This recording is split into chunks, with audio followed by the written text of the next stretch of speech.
We usually only keep like the diet and the Coke Zero in the house. Yeah, the diet's not quite as bad for you. It's bad in other reasons. Yeah, it doesn't have it obviously doesn't have sugar, which is the whole point, right? That's it. But from what I understand, your body can actually process the fake sugar like it's real sugar. All right, we need to adjust this a little bit. Oh, that ain't good. There we go. That's more for me, and that's part of why I don't drink 3 cans of diet soda a day. Back in the day. Oh, by the way, hey, welcome to You Got Me Monologuing. I'm your host, Tony. I'm Joey. I'm Grognard Todd. And you'll notice we have no Pasquale this week. He's got some work pressures he's under right now. A new position or something, right? He's That's what he said. Putting all this extra over. How long have we been live for?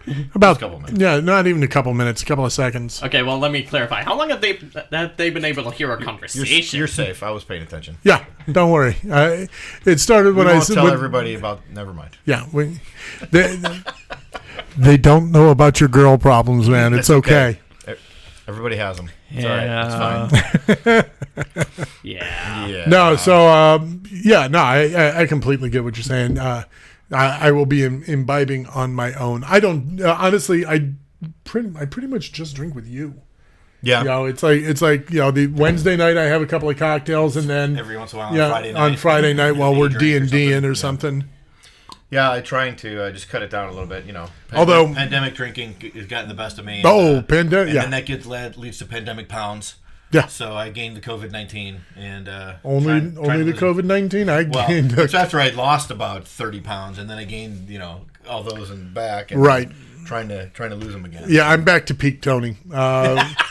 3 years ago, I was down. I'm at Tony at his best. 3 years ago, I was down to 235 pounds, and I hadn't weighed that in years. And I've put every ounce of it back on, and then probably a little bit more. So yeah, I'm kind of with you. I get you. It happens. So, gentlemen, it's been a couple of weeks. Yeah, well, how long has it been? Did you guys record one night without me? No. Because Pasquale's like, do it without me. I'm like, no. Well, actually, we did do that. The Legend of Korra episode. Yeah. Oh, did you do the Legend of Korra episode? Yeah, that 1 week you were absent. The three of us finally did that. You can tell I didn't even listen to the Toro podcast. I see how you are, man. That's all right. And you know what? It was actually our shortest podcast yet. Well, it's because you didn't have long-winded Grognard Todd to wax on about the theory of things, right? Or to whack off. Hello. Anyway. Family show. Show for making families? No, you got us reversed now this time. Yeah, I did. Because I look over here. And you're looking off screen. If I look this way, I'm looking at the wall. Here's the funny thing. I can fix that. If I look across, if I look down, then I'm looking at Joey. Bum, ba, ba, ba, da, ba. Then look at this. It's live tech. Live tech. Computer magic. Live tech. And then I get to go in here, and then we go filters. We go 4-camera this crop. Is riveting pod right here. Isn't it, though? Riveting pod. Let me see. How does that look? Oh, that looks awful. So what I'm going to do, I'm going to set that up there. Ruined it. I'm going to turn that off. Bringing it up. I should have never brought it up. No, you absolutely should have. So while you mess with that, I guess I can provide everyone with useless fun facts. Isn't that normal for you? Pretty much. Okay, just checking. Right. Okay. You're bloody well right. Did you know that some cats are actually allergic to humans? I did not know that. Yeah. It's extremely useless. Well done. Bravo, exactly. sir. The most Bravo. useless of all time. So we how's everybody? Great. We're all great. All right. Nobody cares. So yeah. We just got back. Tony and I just got back from Dragonfall. We did. And by just, I mean 3 days ago. But it feels like just. I swear to God, I shouldn't have taken the time off of work. That was special. I took Thursday and Friday off more kind of as mental health days than anything else because I didn't know, when I took them off at the beginning of the year, I didn't know exactly what was going to happen, and I just left Thursday and Friday off and just took them as kind of days to get some stuff done. I needed them off every once in a while. Still have some days left for my day job. Plenty. So it worked out good. Sorry, you got the rainbow charger cord over there? No. Ah, dang. Okay, never mind. Sorry. There's some more good pod. Now what'd you do? No, nothing. I was just. I'm just. Oh. Yeah. You haven't started recording yet. Let's be honest. So that was fun. It was just Tony was there, doing all your painting stuff, which was very cool, and I was there selling all my secondhand stuff, and so that was pretty cool. I didn't bother bringing any new product. I brought all not old, but secondhand. Secondhand used models, man. Used, almost 100% GW stuff because it was pretty much I shouldn't say it was 100% GW. Yeah, no, there was Kings of War. Several large GW events, of course. They had a big Infinity event and a big Kings of War event. Yep. Relatively speaking, big as far as that goes. And, right. Hang on, just a second. There you go. I don't know. I don't even know what other. There was some other tournament going on or some games going on at the very far end over by you that I don't even know what they were. I wasn't even paying close enough attention. There was supposed to be a Song of Ice and Fire event. Yeah, they didn't get Flames of War. That was the other big Flames one. of War, yeah. They did a big Flames of War on Sunday. So that was fun. Yeah. No Team Yankee, it was Flames of War. That's it. But yeah, no, there was supposed to be a Song of Ice and Fire, but they canceled it when they had 2 registrants for it. I think there was Were something. they you too? No. Oh. Because we actually had stuff planned, right? We were actually, vending and painting and things like that, so we couldn't play any games. But what else? Wasn't there something else that got canceled last minute? It might have been a Friday night thing, or maybe I don't think you had anything Friday night scheduled this year at all. No, right? no. It didn't start till Saturday at 8:30. Because in the past years it's Friday night, and next year they'll do Friday night again too, or Friday afternoon, whatever the case may be, kind of the after work crowd, and usually they'll do like a casual, kind of a friendly event. Brian Carlson's famous 40K friendly that he runs at Adepticon every year, kind of a smaller version of that, I think, is what they're wanting to do. And I'm hoping that we can do our Speed Kings of War tournament next year at Dragonfall. We've done that in the past. And that's, Kings of War is a game just like Warhammer Fantasy where it's big blocks of troops that you move around. Right. You play Speed Kings of War, so it's a smaller game anyway. So instead of 2,000 or 2,300 points, you're playing with like 1,200 points or 1,400 points. And generally, usually those tournament games are timed. So each player would have 50 minutes, let's say 55 minutes to play the game. And then you double that because you each get that amount of time and you use a chess clock. When you play in speed tournaments, you start with half an hour to play the whole game on your side, or maybe 40 minutes in round 1. And each round, it goes down. So 40 minutes round 1, 30 minutes round 2, 20 minutes round 3, and 15 minutes round 4. And so you have to, and if you don't finish your turn, or if you run out of time, you still take a turn, but you can't do anything. And so then your turn ends, and then your opponent gets his turn if he still has time left. And so it makes you choose an army that doesn't throw a lot of dice, or doesn't have a lot of crazy special magic, and doesn't do lots of weird things, unique or fiddly things. Everybody pretty much has to take. Doesn't have to, certainly. It's lots of people will take a straightforward, I'm going to run up and punch you in the face kind of army. Right. But then everybody knows that that's the easiest, fastest army to run. So then people play counter armies to that and just try to get it done in time. Sure. So you're moving stuff forward and throwing dice and doing this and doing this and doing this, and it leads to a frenetic, crazy, fun tournament. And and you're boring Joey to tears. And I loved Can you see his so face much. here? Wake up, Joe. Wake up, Joe. Huh? Did you have fun at Dragonfall? Oh, you didn't go. Yeah, no, I didn't. Sorry. No, he had to watch the kid, as he likes to call her. But no, we Heather and I went up together. Our anniversary was last week Wednesday, so we took the opportunity we got the junior suite, which I will never pay that money to that place again for. What? What went wrong? Well, did you not get the Dragonfall price? We did get the Dragonfall price. All right. The room is regularly $400 a night. Oh, gotcha. So even with the Dragonfall price, that's a big fancy. Right. Yeah. And the thing is, it wasn't that big and fancy. I mean, you had your bedroom, and then you had your sitting room with the fireplace. Right. And it walked right out onto the golf course, which was beautiful. Right. And there was broken glass on the floor under the big sitting chair that my wife cut herself on. That she called, when we had, and we found it like Friday night, and she had housekeeping come up. She called and said, hey, make sure they vacuum up under the chair again, make sure all the glass is gone. I left the 2 shards of glass that we found sitting on the bar. They came into the room and they took the 2 shards of glass off the bar and didn't vacuum under the chair. So when she got back, there was still glass on the floor under the big chair.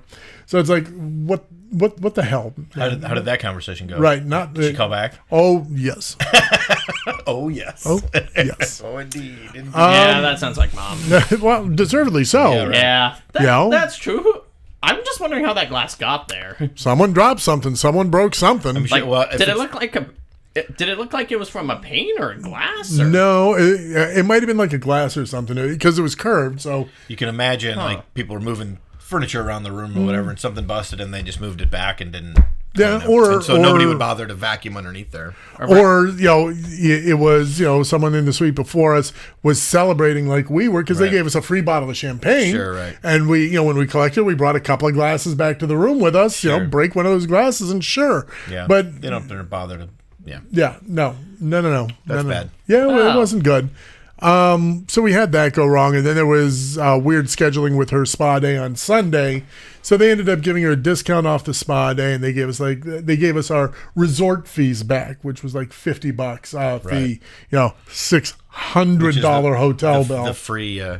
The free fee. Here's your free fee. Right. What is this for? Well, it's a fee. It's a resort fee. It's a fee. Well, wait, aren't you already charging me to stay in your hotel this Yeah, tonight? but but this is a fee. yeah. Like, oh, well, that explains it then. That might totally make sense. Well, why didn't you just make the room that much more proportionate to how big the room is and what the rent is compared to the? Well, no, yeah, but this is a fee. Like, Right. okay, thanks. Yeah, it clears it right up. Got it. Thank you so much. Hey, Transparent pricing, ladies and gentlemen. give us some money as a gift. Yeah, exactly. Pretty much. It's like They forced the gift on you. Yeah, it's like, oh yeah, transparent pricing at hospitals. I can't wait for that to happen. Oh, this procedure will cost you $10,000, but the anesthesiologist will be another $1,400, Oh, yeah. and and let's not forget the we needed to wipe your ass fee. So no, I gave you more money than the Civil War cost, and you spent it already. thank you, John Mulaney. Yeah. I'm sorry. Anyway, and so saw somebody posted recently, I think on the TikTok, about having to go to the hospital, and they're like, "Okay, are you pregnant?" Talking to a woman, said, "Is there a possibility that you're pregnant?" No, I'm not pregnant. Trust me. I was like, "Okay, well, because if there's even a possibility, we have to take a test." No test. Before we do this procedure, or whatever, right? No possibility. She'd had a hysterectomy. Yeah. Okay, so. They do the whatever. Of course, they charge her for the test anyway. Here's your extra $125 for the test. Whatever. She's like, I can't. Why would you take a pregnancy test? I've had a hysterectomy. I told you people this, right? No. Well, we had to be sure. Like, this is a hospital. Doctors should know how this works. So thank you, hospitals, for your pregnancy test that I didn't need because couldn't possibly be pregnant. Yeah, good times. Wow. That's Speaking of overcharging at Adepticon. Did we talk about Adepticon or this part of Adepticon? Probably not, just because it was my personal. Yeah, but when I got yeah. charged for incidentals, quote unquote incidentals, which is there is no incidental. It's just a fee, again, a free fee that they charge you beforehand. They put on your hold on your credit card, so that, just in case there are incidentals. They can then just take that money in case Right. you drink the $12 waters or whatever the case may be. I didn't do any of that, but then I did happen to check my credit card the day we're checking out, and there was a $3,200 incidental charge on my credit card. And I'm like, what's up with this? And she's like, oh yeah, we do charge incidentals, and that's you a mean whole... Gen Con, not Adepticon. Not Adepticon. Gen Okay, yeah. Con. Gen Con. I've got Adepticon on the mind because that's next. Right? That's next. Gen Con. This was at Gen Con just this past couple months ago, and so yeah, I said, well, incidentals are fine, but is that charged normally a $3,200 charge? And her jaw hit the ground, and immediately called her manager, and her manager comes running over, and they look everything up, and they're like, apologetic and beside themselves, and we're going to do everything we can to get your money back, and then tell me to come back in the morning, and of course the manager that needs to make that decision didn't come in that day, and so anyway, the bottom line was I wasn't out the money. I got it. You got it all back. It just was a eventually. paper thing. I wasn't out the money. I had plenty of money in the bank account to cover it. It was back on Monday. Like I said, it was just a pending. It never went actually out of my account. It just went from pending to gone. So that was fine. But I could imagine if you didn't have that much money in your account, right? And you've got a $3,200. This is my only card for the weekend. Right. I have no everything's more gonna money. bounce because you're using it, and then it all hits on Monday morning, and that's always a good time. So Right. Yeah, hotels, great. Gotta great. love them. They're great. Yeah. So one of the things that we did at Adepticon, those of you who watch at Adepticon, now you got me doing it. God damn it. At Dragonfall. Well, first of all, the Space Wolves Army. Yes. That we put it in the charity raffle raised about $500 by itself for the charity raffle. Yeah. Right around there. I know they give it away. Yeah. The guy who won it, he dropped $120 worth of tickets in there right out of the gate. So he had a pretty good shot. Good. Yeah. So I was extremely happy about that. I reached out to him and gave him the recipe. I'm like, here are your colors if you need to paint other stuff, and I'll be painting more in time for Adepticon. Right. But I'm doing a little bit of painting for me right now because I'm painting for me now. You should, yes. Oh, no. You deserve it. Who is it? Who reached out? God bless. Oh, Jason reached out. He's like, hey, I hear you're doing commission painting. I've got Massive Darkness that I'd like to get painted. It's about 97 minis. Yeah. Like,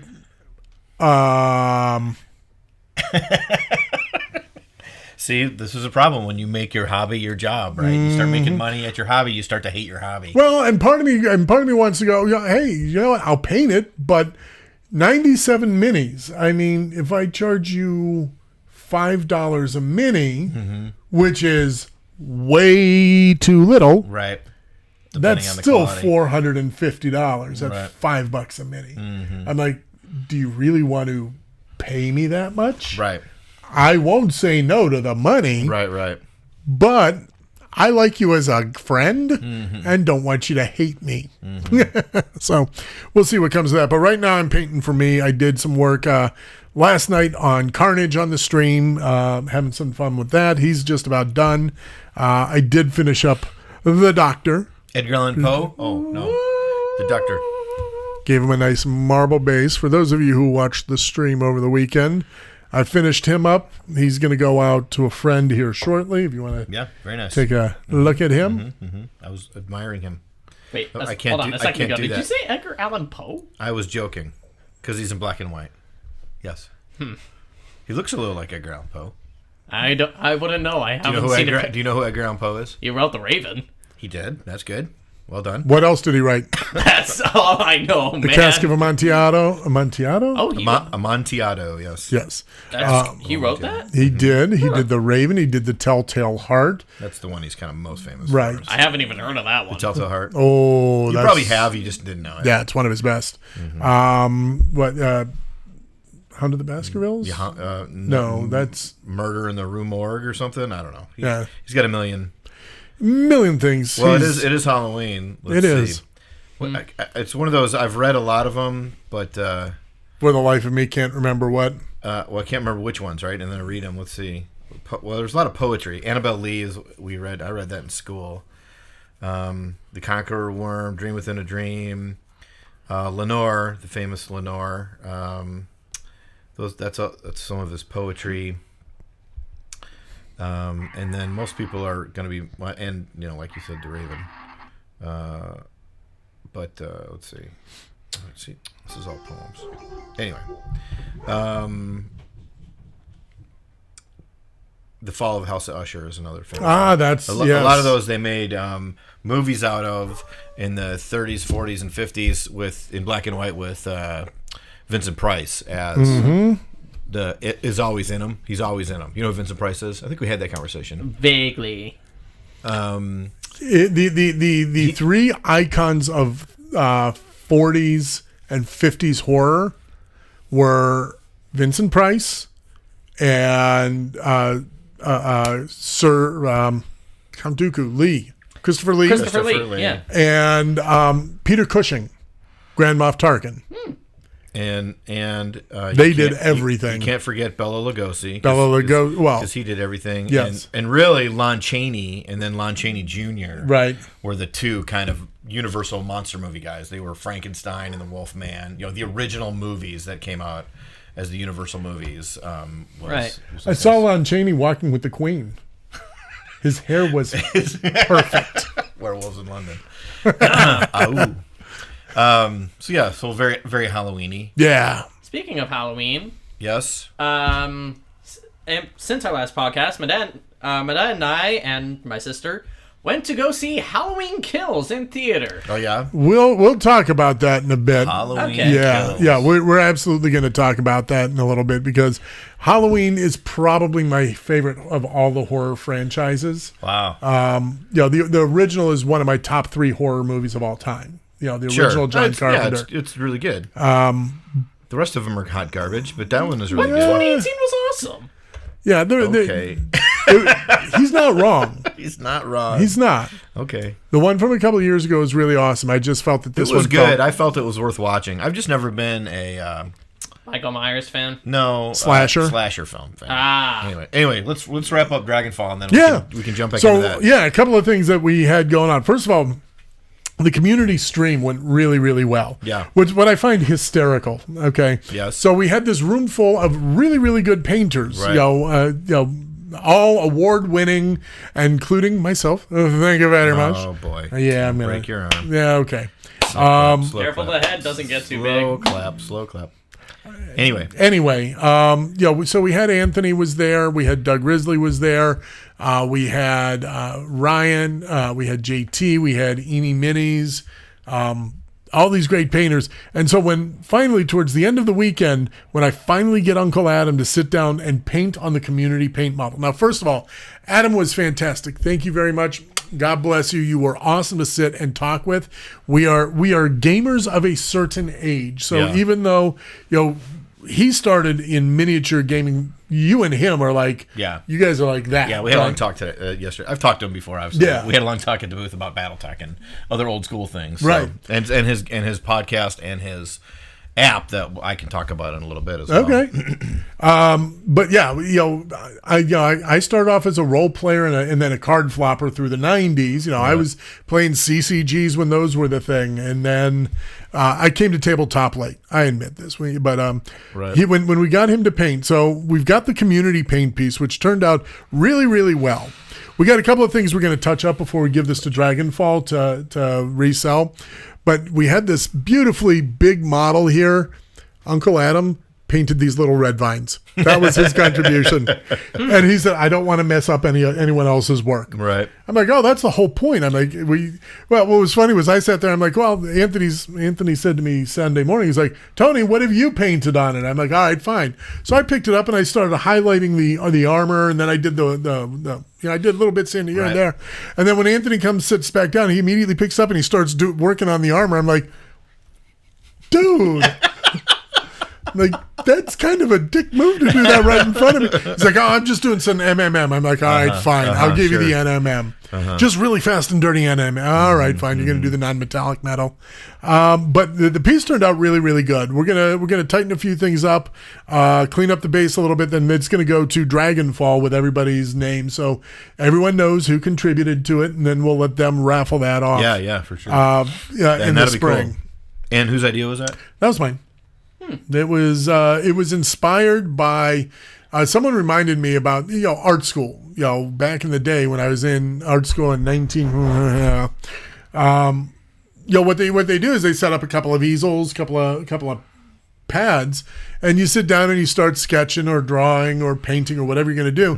And as you're sitting there and you're talking and you're every so often you get up and you move over to the next one and you contribute to the next piece.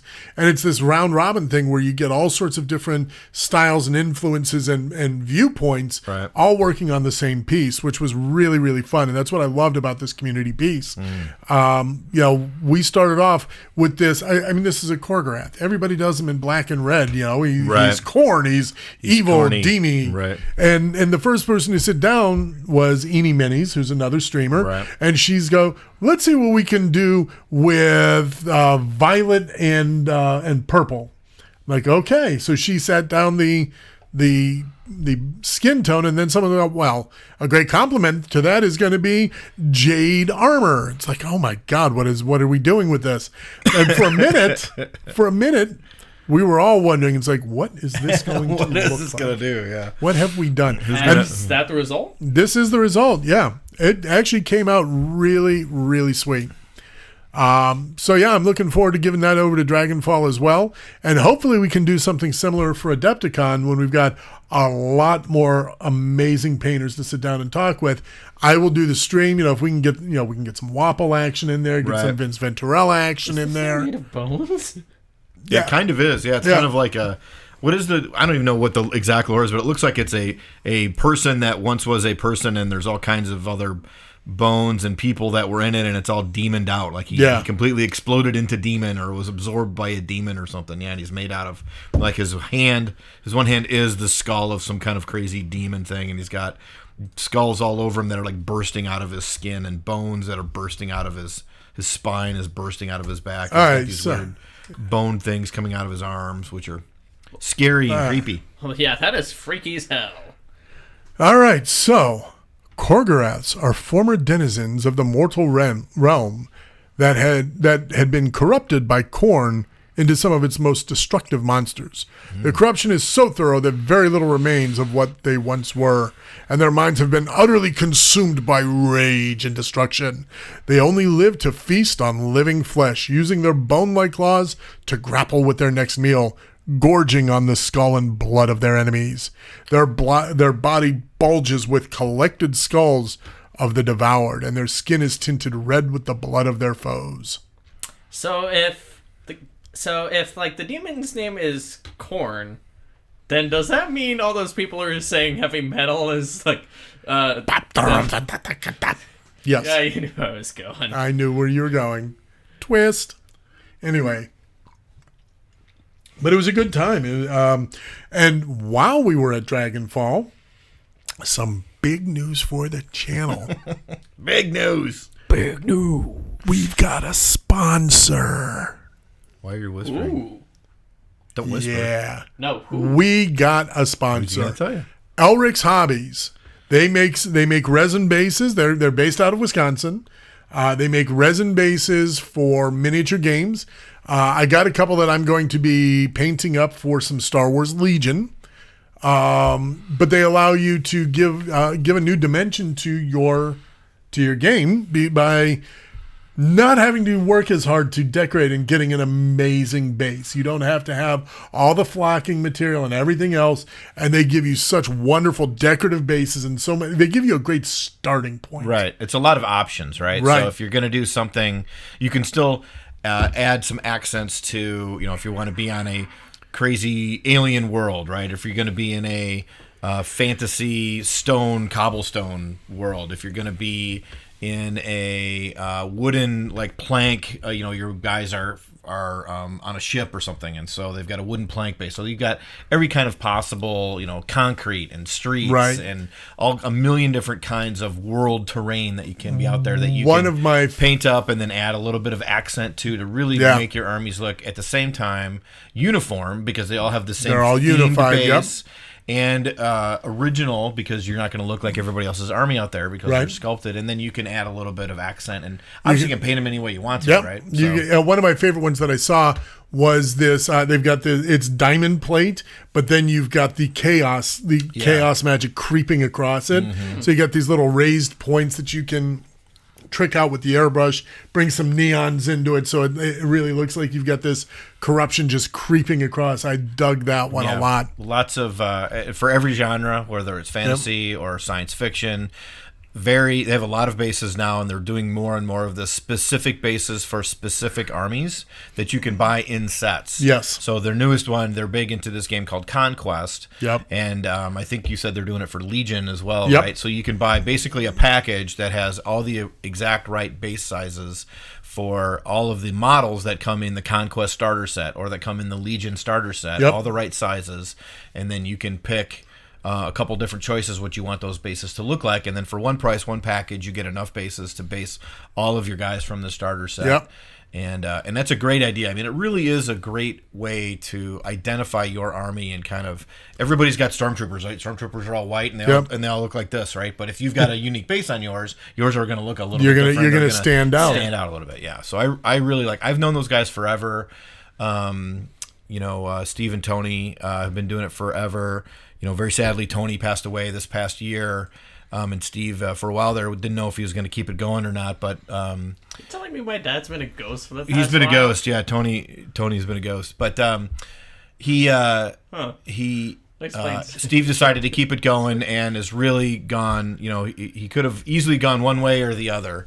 But he decided to keep it going and has really put everything he's got into it and is now doing a lot of really interesting and cool things with it and expanding, Yep. like I said, with the new Conquest game and going to really try to expand into different games and different genres. They So I'm said really excited. they said they're looking at doing Crisis Protocol. They just found out. They're Right. like, we didn't realize that the bases were separate on Crisis Protocol. I'm Mm-hmm. like, yeah, they are. You can do anything. I would love Crisis Protocol Yeah. size bases as well. Yeah, especially superheroes. I mean, they could be on any world, anywhere. Right? Anywhere, So you could anything. already use bases if you could find the right sizes, but they're going to do custom ones. Same Yep. thing. They'll do a set for the starter set, and then different sizes for everything that's possibly available. So, and that would be neat too because you could have them all be uniform. Yep. Or you could have a unique one for each.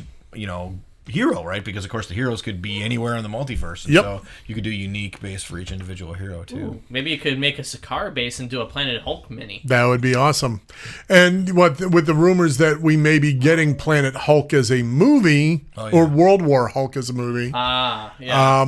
you could end up with, Scar, Son of Hulk or something like that. Be interesting. Do some really cool stuff with that, I Right. think. And I've known those guys for a while. We do carry Elric Hobbies in the store and Yep. have for a while. And we're going to, if we ever get some more space, like we're just so crushed for space in the store, we are going to create a larger, more dedicated area in the store For basing. Elric's. Yeah, Steve did come in a couple weeks ago and kind of organized our thing and get us all the fresh new stuff. So we've got it's small, but we've got a fresh new set of bases in the store. And did we Nice. get our code yet or no? So no, we're going to be getting. The conversation we had last weekend. This coming weekend, they're refreshing their logo, refreshing their website. Okay. So once we've got that, they've got that refreshed. They're going to be sending us the graphics, and hopefully next week I should be getting the code that we'll be able to give to our customers, which I think might be YGMM 2021. Yeah. Which would be great. Right. Nice. You got me monologuing 2021. We'll get you 10% off your purchase at Elric's Hobbies from their website. Yeah. So if Todd doesn't have it in the store, order right from Elric. You can And go they'll send online it. and plug in that code, and you'll get a little bit of a discount, and we'll get a little bit of a taste on the back end. We'll get a little That'll bit of help love. the podcast, carry on. It's like actual real Absolutely. money coming in the door. So Yeah. Also, how did we manage to get a sponsor before we even hit affiliate status on Twitch? Shut up. we were painting and streaming at the right moment at the right time, and we've got just enough viewership. The thing is, the messed up. Do you know why we're not an affiliate yet, Joe? Why? We can't get a lot of people to watch us live and chat. That is the last missing thing. We keep adding viewers every single week. yeah, Oh, We're adding users. We're adding followers. We've got plenty of followers. We're up to almost 90 followers. Yeah, I know it's not 2K. right. But we get every video we do. We get 50, 60 views on every video. Eventually, Right. right? that's cool. So how do we increase viewership? That's a Well, we put some effort into it because we haven't done any of that, right? I just posted it to the store Facebook page. So Yeah. I am going to start posting to the store Facebook page. There are all the social medias, right? All you really need to do is start posting it to all the social medias. Right. And what we all need to do, Yeah. Pasquale too, is start doing that on a regular basis. yes. I shall do what. Determining what we're going to talk about, having a schedule, figuring out what we're going to do at least a week ahead of time, and then promote it once or twice at least before the day of, each one of us on multiple platforms. Ask your friends, say, hey man, I'm doing this, put it up on your personal thing if you want to. Tell people, hey, I'm doing this thing, come check it out. Let them check it out. And then the day of, do it the same thing the day of, right? So you do it a couple days during the week, and then the same day of. But we got to know what we're talking about, and we got to know, and that's how you do it. You got to put effort in, right? When we post very sporadically, I'll do it right as we start every week, and we don't get a lot of play, but people don't know that we're doing it. So, and I have a lot of friends and people at the store that have checked it out, for sure. And I know several guys at the store that tell me that they listen, every week or every time we have one. But like you said, they don't do it live because. So if we say, hey, we're doing this live, we're doing it at this time, come check us out. There's something really weird about it. I have so many. Yes. Don't yell into the. Do you have a quick second? What's up? All right, hang on just a second.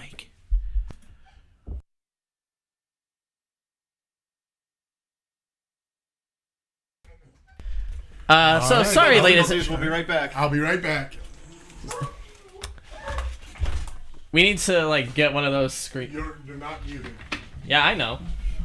We need to get like one of those technical difficulties. Please stand by. We'll be screens. right back with your Yeah. show. Please Yeah. forgive us. But so anyway, so I think talking about just promoting the show. I shall do what I did for D&D Club. Yeah. Poster campaign around the school. I don't know if that's what you want to do, but I don't that kind of thing. You got your head's in your heart's in the right place. Yeah. Just put in a little bit of effort is what it is. But the key is we have to know what we're going to talk about every week. At least a topic. You know what I mean? Yeah. It doesn't have to be super detailed. We don't have to do whatever. But Shoving. I rolled over this. Well, I mean, next week we're talking Daredevil, right? So we have a topic. Are we talking Daredevil next week? I don't remember. I would like to. That sounds fun. I don't remember anything about anything. All right. But yeah, that's totally fine. As long as we have something. So I guess to finish up Elric's, their web, it's Elric, ELRIK, apostrophe S hobbies. That's their website, elricshobbies.com. Check out what they've got, miniatures. They do some other things too. It's all resin cast. It's not 3D printed. Right. And they've been around for a while, so they kind of got into this way before the 3D printing thing started taking off. So it's not 3D printed stuff. It's all cast, all hard, all good quality. And they do some terrain and some other stuff as well. So not just bases, so go check them out. Absolutely. I enjoyed talking with those guys over the weekend. Yeah. Them and Mini Masterworks, who were the host of the Brush Beast Yep. competition. All right. She interrupted me, and now she's not paying attention to her phone. So wait, what did she want? The TV is disconnected. Hang on a moment here. Oh, no. Yeah, More technical difficulties. Yeah, cutting the cord. Thank behind you. the scenes. right. Behind the scenes, technical difficulty here. Yeah. So we cut the cord, and I've got my dad's login information so that we can watch abc.com, but it keeps kicking us out for whatever reason. Why are we trying to watch on ABC? Oh, no. Uh, So / activate. Go ahead. that's the we have to. Sorry, we're difficulties. Just look at the Grognard sign. Please, Please stand by. Look at the Grognard Look at this sign. picture of me in Ray Park. Look at Please this stand picture by. of There we Joey. Anyway. That's better. I like that. Thank you. Picture of Joey in Ray there's Park. Dougie, yeah, there's Doug. That's pretty funny. What is up, Douglas? Doug, you've missed all the fun so far. Oh yeah, and apparently one of I my don't know coworkers at Meyer actually watches us. Oh, yeah? That's awesome. Yeah. So I dig that. I don't know why. I'm not seeing anybody in the room, but Doug's clearly here because he waved at us. Here, let me give you. How you doing? So yeah, I had a blast at Dragonfall. It was fun to sit down and hang with people. This is the first con I've ever been to where I've gone as a painter. I've Right. gone as a, as a gamer, as a judge, as a. Oh, am I still muted? No, I'm just turned way down. I don't know how I did that. Be quiet over there. Anyway, I've gone as a judge, as a player, as a gamer, as a demo monkey. I've done all of that. This is the first time I've gone as a painter and just sat down and I spent 2 days just painting. Mm-hmm. I got through my Doctor Who. I'm happy with that. He came out great. I'm super happy with him. I'm going to get some pictures taken of him this week because we're going to meet Mr. Wang in the store. So he's actually going to come out from hiding. Wow. So he's going to come out and take some pictures, and we're gonna finish off the gnomes this week. I'm going to have some fun. Nice. I'm going to ask for some permission to do some bad things. Like in our D&D game? Yeah. Oh God. In our new D&D game or No, in no. our finale? In the finale. Okay, well, I've kind of already got it planned out, so you better ask quick. Okay. Yeah. Ask Well, now. I'm assuming we're going back to. Ask now, yeah. I want details. I'm assuming we're going back to the keep. Yes, Yes. that's the finale. Yes. And then I've got a plan for dude who sent us out to the. Okay. Yeah. Okay. Yeah. Well, just share with me said plan so we can be on the same page. All right. Well, Share. You don't have to share it with anybody else if you want to, but that's fine. We'll chat. Talk. We'll chat. We'll talk. Okay. 48 hours. So Dragonfall was a blast. It was a lot of fun to sit with so many talented people and, watch my ass get kicked. What's funny is, I entered 2 pieces into the painting competition, and the one that I thought had the best chance, the one that I love, was my ATST. But I painted it more like a scale model than a miniature. So they it should be brighter on the top. I'm like, no, it shouldn't. Stop that. Right. I'm like, you stop that right now. Yeah. I get what you're saying. You should have weathered this more. Put some chipping. I said, no, that is absolutely not the aesthetic that I want for this army. Right. I'm like, I get what you're saying, and I appreciate the feedback. And that's okay, but you're not going to win any paint competitions with that aesthetic, right? It's a cool aesthetic, and it looks really neat, and all your army will look great together when it's all painted that way. It'll look amazing, but that's just not what miniatures painters want, right? Right. It's, they wanted to have a light source. I'm like, I want this is a tabletop model that I want seen and looking good from all angles. Right. And it's a large miniature. So you know what? The lights above can act as my light because it's going to cast the shadows that it needs to cast. Mm-hmm. I don't need to fake that because the bigger a piece gets, the less of that you need to do. And that's the thing with scale modeling. Yeah. And it's an interesting kind of conversation, and I'm in no way qualified to really understand the highest level of painting. Yeah. But I mean, I've been to the conventions, even just Adepticon, and seen the really high-end stuff. And I think that there's a definite difference. Well, there is an obvious difference between the way when you say scale modelers, and I think about historical modeling. Yep. Now, I'm not talking about bust painting. Like you can paint a historical bust, and that's the kind of the Anthony Wang school of thought. Absolutely. Is how those guys paint those models, right. typically with a light source. That's kind of the whole point of a bust, right? Correct. And that's exactly what I did with my bust here. I chose a point. I chose the lighting. I chose shading based on that light source. Right. Even though he's casting his own shadow, he is big enough to cast his own shadow. Right. Scale modeling, though, is a different beast altogether because you want it to look right from all sides. And they tend to be larger pieces to begin with. So, and the larger you get, look at that stormtrooper in the thing there. I don't have to do dick to that. Why? Because it's 12 inches tall. It will it'll cast the shadows it needs to catch. It'll catch the light that it needs to catch. All I need to do is make sure that I color within the lines on that. Yeah. When I paint a stormtrooper that's that small, that big, I need to do a lot more work. Yeah. The same thing that was going on. Well, Dragonfall had everything going on at the same time. Just bad timing this year. But, the scale, the miniature masters, international whatever painting competition was going on. Oh yeah, at the same time this past weekend. Yeah, and so obviously at that is where you get the super high end, world famous, military painters, historical painters, and they do the busts, but the tanks and the giant planes and all that kind of stuff. None of that is done with that technique. That's a scale model kind of thing, right? And I've judged and been a part of when I worked at Hobbytown USA those kinds of things, and so I've seen a lot of really high end of those models. I mean, you can see them online too, but it is a different technique, and so it's sometimes when it's almost like worlds collide sometimes, right? It's like you're painting something in one style, and he's saying no, it's not good enough. It's like, well, it's not that it's not good enough. It's just it's a different style. It's a different style. So it almost needed to be kind of entered in a historical style scale model, as opposed to a quote unquote miniature painting. And that's exactly it. And I entered this piece simply because I think it looks amazing. But when he said you should have had more layers of weathering, I'm like no. I'm like, okay. Don't argue. I'm like, to the standing military. As someone who was in the Army, I'll tell you right now, I bring my shit back looking banged up and looking covered in grease. Guess what I'm spending my weekend doing? Fixing that, repainting that. That's why there's weathering. It's very light. Right. It's some grime streaking here and there. I didn't want to do 5 layers of it and a bunch of chipping and all that. So what I determined is next time I go, I'm going to bring a rebel piece because those are beat to shit. Or you could do one on like the Imperial remnants from Mandalorian. I could do that, yes, but that doesn't. That requires me to buy a separate miniature to paint up specifically to be that, because that's not the aesthetic of my Imperial Army. My Imperial Army is the height of the Imperial Army, so it's Darth Vader, it's the Emperor, it's all of that good badness.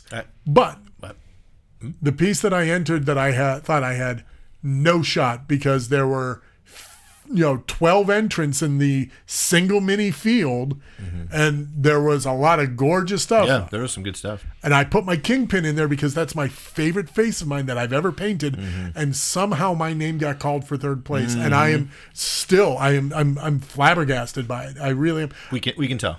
I am. Dude, I know. Yeah. It blew me away when they called my name. Like, me? Tony Maravola? But so now I can charge more when I paint That's right. commissions. That's Because right. I'm an award-winning You're an artist. award-winning artist. Nice. You're an award winner. Be careful But not it to was let be careful not to let it go to your ego. Too late. That's Yeah, fair way enough. too late for that. But no, it was a great piece, and there, like you said, there were some really good models in that case. Yeah. So. That Stormcast Eternal, that one was just. Yeah, oh yeah. Oh dear God! And I think it was all NMM, and I'm just like, I hate Yeah. you. Oh yeah, 100%. All of the 1, 2, 3s were all really good. NMM is non-metallic metals, right? Right, that's How where you does use. that make sense? So what it is it's using classic artist techniques to use non-metallic pigments to create the illusion of a metallic surface. Okay. Is that what was done here? That's exactly. You see how those jade guards? See how they've got that very specific type of harsh light reflection, very, very high contrast, go from very bright to very dark. Yeah. That's what, and knowing where to place those highlights, that's all alien to me. I can't. It's do a it. very specific technique that takes a lot of practice. Even the lot. people that are very good artists, it takes time for them to learn that. Okay. I don't even know if Doug's any good at it yet. Doug, are you any good at non-metallic metallics yet? Are you still listening? Well, No, he is and, not. And Anthony whipped that out in like 5 Right. fucking minutes. Right. But if you watch these guys, I mean, He's like, anybody shoop, who, shoop, shoop, slap, who slap, puts slap, a lot slap. of time and Why are effort you into referring it. to yourself in the third person now? Because Anthony is an amazing painter. That's why. And he's not. Right. Doug says he's decent at it. Is he? Yeah. So yeah, I'm gonna meet Anthony Friday because he wants to take some pictures of some minis at the store, and we're gonna tighten that up a little, tighten up a little bit of that OSL coming from underneath, and just clean it up a little bit, and then turn it back over to the Dragonfall boys to do with whatever they Sure. want to do. Yeah. And then we're gonna come to Todd and go, hey Todd, can we get another mini to take to Adepticon? Because this mini was. Donated by Grognard Games. Thank you very much. Hey. Yeah, and we've got Our loads. other sponsor. Well, kind of. You saw my. You saw all the buckets I brought. I mean, we Yeah. have loads and loads and loads of secondhand stuff, and Right. that's not even anything that I have any cases. We've got a dozen Right. cases full Yeah. of models too. So Don't worry. In fact, I'll take that you'll find Mortarion some- you've yeah, got in well, there. We'll talk about that. But, yeah, I mean, we've got so many now that we've put a temporary moratorium on taking any more in. So we'll see until Christmas. maybe. The fact Or that New Year. people buy and return unbuilt so much of that stuff. I mean, that's only been it's been less than a year that you've been taking that stuff back in. Yeah, again. right. Yeah, right. And you have got a table full of unbuilt stuff. I mean, those totes were packed. And that doesn't include anything that we've gotten in that we could just put on the shelf. Right. Like we've gotten in dozens and dozens and dozens of boxes that were shelf saleable. They were in shrink or just barely opened and not put together at all. So we just reshrink them and put them back up. We had a good friend of ours move actually. It was Chris. Yeah. Ware moved back to Australia. He brought in these giant boxes full of stuff. I'm like, dude, this is all new. He's like, yeah, I'm moving to Australia and I can't take it with me. And we hear not necessarily moving to Australia, but we get Right. that kind of story all the time. That's fun. And they're happy to get credit for it. You know, I mean, he got credit for all of it. You know, he bought 3 magic cards. bought about 25 magic cards because they'll fit in his duffel going back to Australia. Yeah, right? So that kind of stuff happens, and when that happens, everybody benefits, right? Oh, yeah. It's great for us. He was tickled pink that he got as much credit as he did for it because he was gonna have to give it away to friends and stuff. But the thing is, the fact that you would buy that much stuff, I guess like your shelf of shame kind of thing. Yeah, but my shelf of shame is 13 models and 50 well, it's because you're a miniatures. rookie, right? Come on, knock it off. Those are rookie numbers. You got to bump those. I numbers know, up. and when You I gotta say bump those numbers up. that it's 13 models, I'm talking full size Bandai models, not these tiny Sure, little. right. I'm talking like full size. Let me take a month to build. Mm-hmm. Joey, check that link. Yeah, let's see here. Ooh, Oh yeah, I did see that. That's Doug's non-metallic Yeah. sword. I do recall that let one. me Was that look. at Dragonfall last year? Let me see. Or was that the one? Ooh, that I looks think you might have nice. brought that to But Dragonfall see, yeah, last see year. how he uses Or 2 he years uses ago. that steel blue, the black, and the white, and those are the 3 tones that you use, and you alternate them to be reflections like and it's shiny, shadows, yeah. and it's cool. a very specific and this pattern is very common. You would never see that exact pattern in real life, Right. Because you're not going to have 3 shadows lined up perfectly like that with 2 Right. light sources lined up perfectly like that. But that's what we do as mini painters. Actually, let me rephrase that. That's what good mini painters do They're able to do, correct. when they're able to do that. Yeah.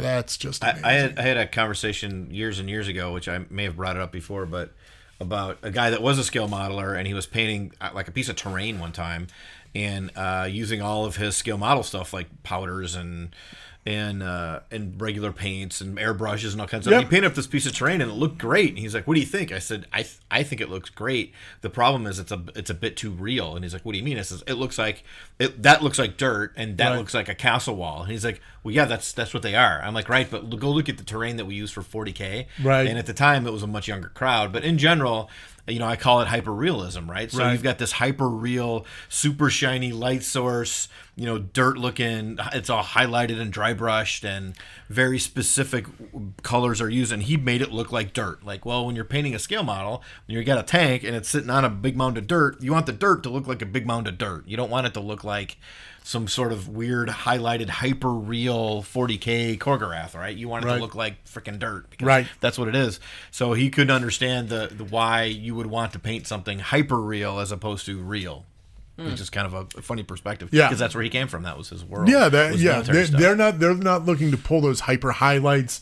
They're not looking to because in miniature painting, you've got to go above and beyond what you would ever think to do on something that's larger. When you're painting a figure that's 1.5 or 2 inches tall, Right. you have to pull so much contrast in such a small point that there's going to be interest, that things you're able to push things forward and pull things back in that tiny little space.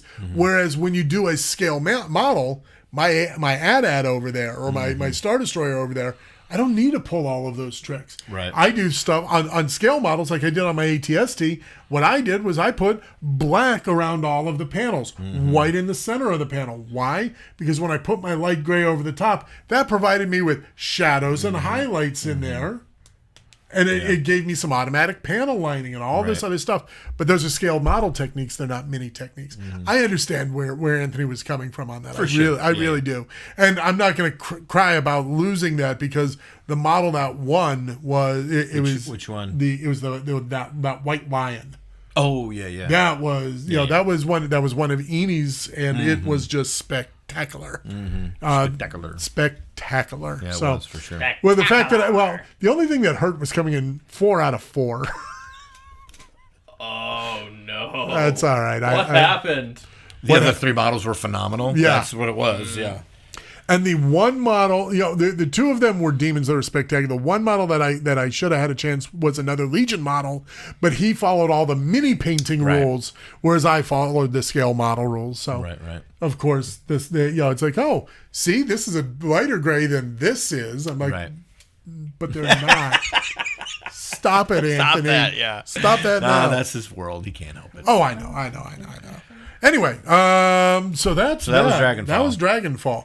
Now, And they are doing it again next year in Lake Geneva. yep, they got a 3-year contract Yeah. in Lake Geneva. Yep. Next year will be October, but they're saying that the 2023 will be in late September. So it'll be a little bit I don't earlier. know if you got it locked in or not, but that's what he was wanting. Yeah. I like October. Yeah. I was Doesn't able matter to to bring- me. I was I able think to- October you're just running into too many other events was the problem. That's possible. Yeah. So that's that. I know you went and saw Dune. We haven't watched it yet. Oh, okay. Well, I didn't want to. We can do a spoiler review at some point if you want to. Yeah, or I'd absolutely- I can just give you my we'll do a spoiler review. my spoiler free review. I mean, it's Dune, right? So the David Lynch movie's been out since 1984, and the book's been out since 1960 something. Something so like that, It's yeah. hard to give too. It's hard to be too spoilery, but as far as the specifics go, without saying any specifics, I will say I very much enjoyed it. How did Leif feel about it? Leif liked it too. I was a little worried about Leif. I think Leif may have liked it more than I did, and I was a little worried because Leif is such a Dune fanatic. Right. And Leif is our Grognard store manager, for those who are new. I didn't. Well, until we were hanging out with him at Gen Con, I had no idea of his love for that movie. Yeah. He's. And we kept saying, like, he kept even going into it saying he's probably not going to like it because he's too close to it. He loves it so much, and he's just been a huge fan forever. I mean, it's my Lord of the Rings, right? It's his Lord of the Rings for me. It's my right? Star Wars. It's your Star Wars. So it's the one kind of property that he's most passionate about, right? And for me, it's Lord of the Rings. When I saw the first Lord of the Rings, like, that's the greatest movie I've ever seen and will always be forever and ever and ever, right? There will be nothing that will ever beat that. Oh, fuck that. You're going to go see the next one by yourself. But, he's going to go see Dune, and I wouldn't want to say problems, but some things I wish they had done slightly differently, right? I mean, and some of that is just because I really liked the David Lynch movie, and I did like the story. A couple characters that didn't show up that I thought would show up. I mean, it is only part 1 of part 2, so and part 2 was greenlit. So. I did hear that, which I think was, I can't imagine it not. I guess the only concern was if it completely flopped on opening weekend, then maybe it would not have opened up. Well, I think there's no way they could not have done a part 2. They were gonna do a part 2. Sure, I think they were afraid of Zack Snyder's Justice League. I guess have that kind of a situation where it comes out and even if it made good money, but it came out and it just got murdered. Right. I don't think there was a chance. There'd have been a chance. Warner Brothers is so fucking weird right now with that stuff because, the fact of the matter is, they don't understand their own properties. But you know what? You get if you're going. Here's what I'll say: while Zack Snyder's DC universe is not what I would want personally, I want more superhero movies, so I'll still watch them. Yeah, and honestly, based on the direction he seemed to be going with his Justice League movies, specifically with like the Injustice angle, the nowhere, I kind of wanted to see where that went, because the thing of it is, though, he had so much studio interference in producing that movie that they turned around and they gave it to Joss Whedon, who made an even worse movie. Oh, yeah. And so that's just a wildly different thing than Denis Villeneuve, right? So Denis Villeneuve was an absolute fanatic, potentially more than Leif, of Dune from, I watched several interviews with him, and since he was 14 years old, he said when he read the book, he's been in love with it ever since. Right. And he's, to not have him do that movie, it would be a crime. And so to not have him do number 2 would be even more of a crime to anybody who actually loved that show. But that's what I said. Like, if it completely tanked and got really awful reviews by the critics, and the audience said, we like it at a 70 on the tomato meter, but the critics all said it was a 42 or something, then I guess, or even way worse than that. But I was not worried that they weren't going to make it. Yeah, well, but see, that's the thing. The rest of Zack Snyder's Justice League, even if you go and you look at Joss Whedon's Justice League, it made a fortune. It made its money. Did it make $1 billion? No. Did it make many, many times its budget? Yeah, it was a financial success. Yeah, and you pulled your but they're still making DC movies too, so it's not like they quit making those movies. But everything's been on a delay though, because everything. They've canceled several of them. Right. The Flash movie is already 2 years later than it was supposed to have been, and that COVID doesn't even play into that. Right. They keep pushing and changing things up. They're worse than Kathleen Kennedy is on the Star Wars sequels. Stuff. Well, Marvel just pushed back a bunch of stuff too, right? Well, actually, with Kennedy. Were the sequels actually pushed back at all? No. When I say push back, I mean firing Lord and Miller from Solo and bringing in Colin Trevorrow. I read his script treatment for what would have been Rise of the Skywalker, and it was so much better than the garbage that JJ delivered. I mean, I'm talking things like that the fact that the Obi-Wan movie got pushed back, and it got turned into a TV series. So we're getting more of him. Well, and see, now you're saying all this stuff, like, none of that happened with Dune. Like, all those movies are jacked up, and people didn't like them, and they're real controversial, and they had all this drama behind the scenes.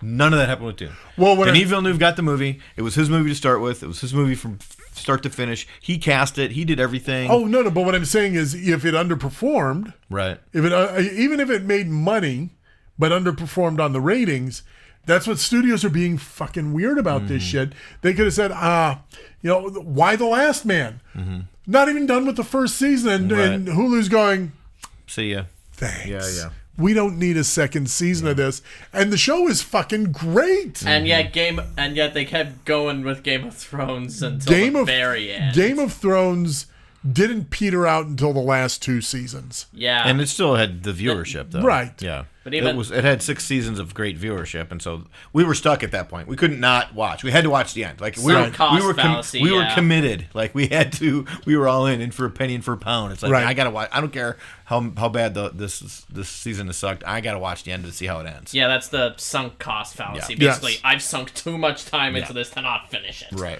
I didn't feel that way about Arrow. It was very easy to drop toward the end there when it got bad. But yeah, I agree. I think they were waiting to see the response because of the weird way that, or at least, because did it open? It opened in Europe first, didn't it? Didn't it open in Europe first? I remember because they were doing the premiere in Europe first. I don't know where exactly, but I don't know if it opened wide in Europe first or not. But I saw the premiere was over there, and then it premiered in the United States shortly, a couple days later. Right. So maybe that was just domestic, and if it did well in the United States, they know it'll do well in other, the rest of the world kind of thing, and it'll at least make its money back. Sure. And I got to think with the new world of HBO, coming out the same time as HBO Max and still making $40 million on opening weekend, that bodes well, I think, not just for this movie, but I think for the movies, the big movies anyway, right? Like if you can do that, especially for these big spectacle movies, and especially for a movie that's going to be opening at IMAX, it still makes sense for studios to do big wide releases and do spend $100 million on marketing to get people to go see it. And so then we'll still get to see really big, cool movies on the big screen. Because that's the whole point of movie theaters, right? I don't want to. I don't need to see Hannah and her sisters on the big IMAX screen. I don't need to see, character studies on the big screen, right? See, and this is why we're right here, because it's a quiet little intimate movie. I'll watch in a quiet little intimate setting. Right. Yeah. But when something like Avengers Endgame, I want to be in something loud. I want it on the IMAX. I want to be. I want to find the seat. You want the perfect seat where the screen fills up your entire field of vision. Mm-hmm. Nothing on the peripheral to distract you. Yep. I want to have to turn my head to look. Yeah. And the big theaters are spread out, especially now, not even just the IMAX theaters, but the ultra screens. The ultra screens and stuff, just the bigger screens, especially that have the reclining seats, because you're a little bit more spread out. Yeah. So you get everybody out of your field of vision, except for when you've got the 5 teenagers behind you that think it's funny to fart really loudly and then laugh about it. And then when I went to go see it at Dune, you could tell that it was a bunch of old farts there. No, that's fart I used twice. Twice in 2 sentences. Yeah. That's weird, but not on purpose. But I said fart. But when I could tell it was an older crowd, because the guy sitting behind me was with his wife. I went by myself, or I went with my 2 daughters. I'm sorry. I said that. I went with my 2 daughters. Guy sitting behind me with his wife. He's talking the whole time. And finally, I had to do the thing, and his wife got it, and he didn't. He kept talking. And then of course. Then the couple next to me was an old guy and his wife. And understand, when I say old guy, I mean within 5 years of me. Right. That's what I mean. I don't mean old. I mean like old, my age old, right? And so he's with his wife, and he started every time a gun showed up, or it wasn't a gun. I guess there was only one gun in the whole thing. Something blew up, I guess, right? And he'd be like, "Yeah, there you go. That's pretty good." And then his wife was like, "Would you shut up? Shut up!" So she's screaming at him. And then the guy down below me, old guy with his wife, they're chit-chatting the entire movie. Right. Like, geez Louise, guys. The only thing that was the savior is that it's so loud in an IMAX. You can't hear people when they're chit-chatting most of the time. Well, I remember going to see Star Wars Episode 1. Got the midnight tickets. Yeah. When they did midnight shows at midnight, not at 7. Right. Viewing. This movie comes out on the 21st, starting at 7 p.m. on the 20th. That's what we did. Yeah. So we went to the midnight showing, and as we're sitting there, everybody's starting to get hyped up, and there were a couple of kids that were like 4 rows in front of us that had laser pointers, and they were all at the screen because in 1999 that was just laser point and lasers, laser point. My buddy Dave, before the movie starts, he walks down there, he leans over, and this is I've told stories about Disco Dave before. He leans over, and just loud enough that I could hear what he said 4 rows away, he goes, "So help me God, if I see that laser pointer out during the movie, I'm going to jam it so far up your ass that it's going to be coming out your nose." Holy shit. Enjoy the movie. And he just said it so matter-of-factly, so dry. And, in all the ruckus, I could still hear every word he said. I was like... Funny. But actually, that reminds me of something I saw on the internet once. Like, around the time Force Awakens was coming out, and people were getting really hyped for it. Right. I'm guessing someone was recording like the very beginning on opening night, and I guess a bunch of people were recording because one person had their light on, and so everyone was just like, "Turn off your flash, you fucking moron." Okay. And then, The movie I saw before Dune, I had my phone just like this in the little cubby right here. Yeah. And it, sound is off, so no sound or nothing. Apparently, it's literally right next to me. Right. And I didn't notice. Apparently, it had come on, like somebody had texted me, and so it just gave me a notification. Right. So it was on. I didn't even notice it. It was right next to me. And I don't know, halfway through the movie, the usher came over and says, "Sir, you need to turn off your phone." And I'm like, "My phone's not on." He's like, "It's on. I can see it right there." And then I looked and said, well, there's a little glow. I guess it's going to go away. You need to turn that off or I'm going to have to ask you to leave. I'm like, okay, sorry. So I just, put it in my pocket and that was fine. But I was like, man, they were draconian at that movie theater. So somebody must have complained, right? It was the whole thing. Either that or they suspected you were trying to record the fucking movie. Oh, maybe. Yeah, I don't know. But I do that. I had done that at every movie I ever went to. I just let it sit right there and never even noticed anything. I put it down so that way it's facing down, so it's not facing up. So your camera is facing facing the screen. I don't know. Why would you? Yes, I was recording. What was it? James Bond. I was recording the James Bond show because everybody's No Time to Die, Dr. Everybody's Bond. waiting for that one that you could. Or Dune that you could go home and watch for free on HBO Max. I was recording that. Right. That'd be great. That's what you want to do. Well, yeah, you'll make a lot of money on the people who don't have HBO Max. Jeez don't Louise. you know that? Anyway, so just to wrap up Dune, we'll talk about it more later. Once I'm definitely going to. But I did definitely enjoy it. I'm very much looking forward to the second installment, part 2. It's not a sequel. I'm already annoyed that everybody's talking about the sequel. No, not a sequel. Part 2 of one story. Right. This is the first story. It's one book. It's part 2. It's not a sequel. The Lord of the Rings, the Two Towers, that was a sequel technically because it was written as a separate book. Right. But it was all written as one story. But it was all written as one story. But at least the books came out like that. Right. Right. Yeah, we'll have to show you both David Lynch's Dune and then watch the new one as well. Cool. That's definitely something that's got to happen. So I would say watch Villeneuve's Dune first, because when we got done, I asked my daughters. They had nothing to reference whatsoever. They knew it was a movie about a desert. That's literally all they knew. Had never seen the David Lynch movie. And so they went in completely fresh. And when we got done, we walked out to the car and we got home. And I said, so I want to hear what you guys thought about this movie, and what questions you have, because I want to know how much of the kind of bigger picture story you got, and what of the, how good a job they did of explaining it to somebody who's no clue what I knew the story, right? Right. And plus I'm comparing it, whether I'm trying to or not, to the David Lynch movie, right. And the things that were in it and things that weren't in it and things that might be in it, that they just didn't get to yet, and that kind of thing. And they both really, and this is a 15-year-old and an 18-year-old, they both got the big picture, totally kind of understood the more or less the political landscape. They did a pretty good job of explaining that. A couple of questions about characters, even though I knew the characters, I felt they didn't do a great job of explaining a couple little things that they were confused on, but I knew the story, so I was able to explain it to them.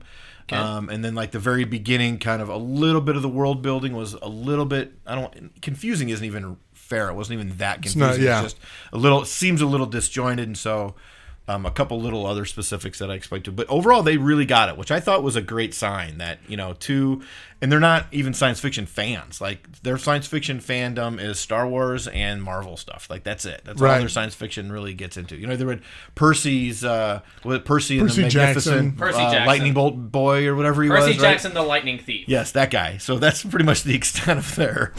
Except that Percy Jackson pulls a lightning bolt out of his ass. Percy Jackson, the Lightning Bolt Boy, and Shark Boy and Lava Girl. Like that's it. Those last two were more fantasy than sci-fi. Honestly, whatever. I'm just my Shark point. Boy and Lava Girl? No, that's pure sci-fi. That's Sure. and that was that's pretty much the extent of it. So I felt good that they got it. So right? no Megaforce. They haven't seen Megaforce yet. I don't know what that is. Oh, you don't know Megaforce? I don't even know what that Is it a cartoon? No. All right. is. Sitting into I think Some more good pod while Tony looks up things on the internet. That's fine. Please stand by. Please stand by.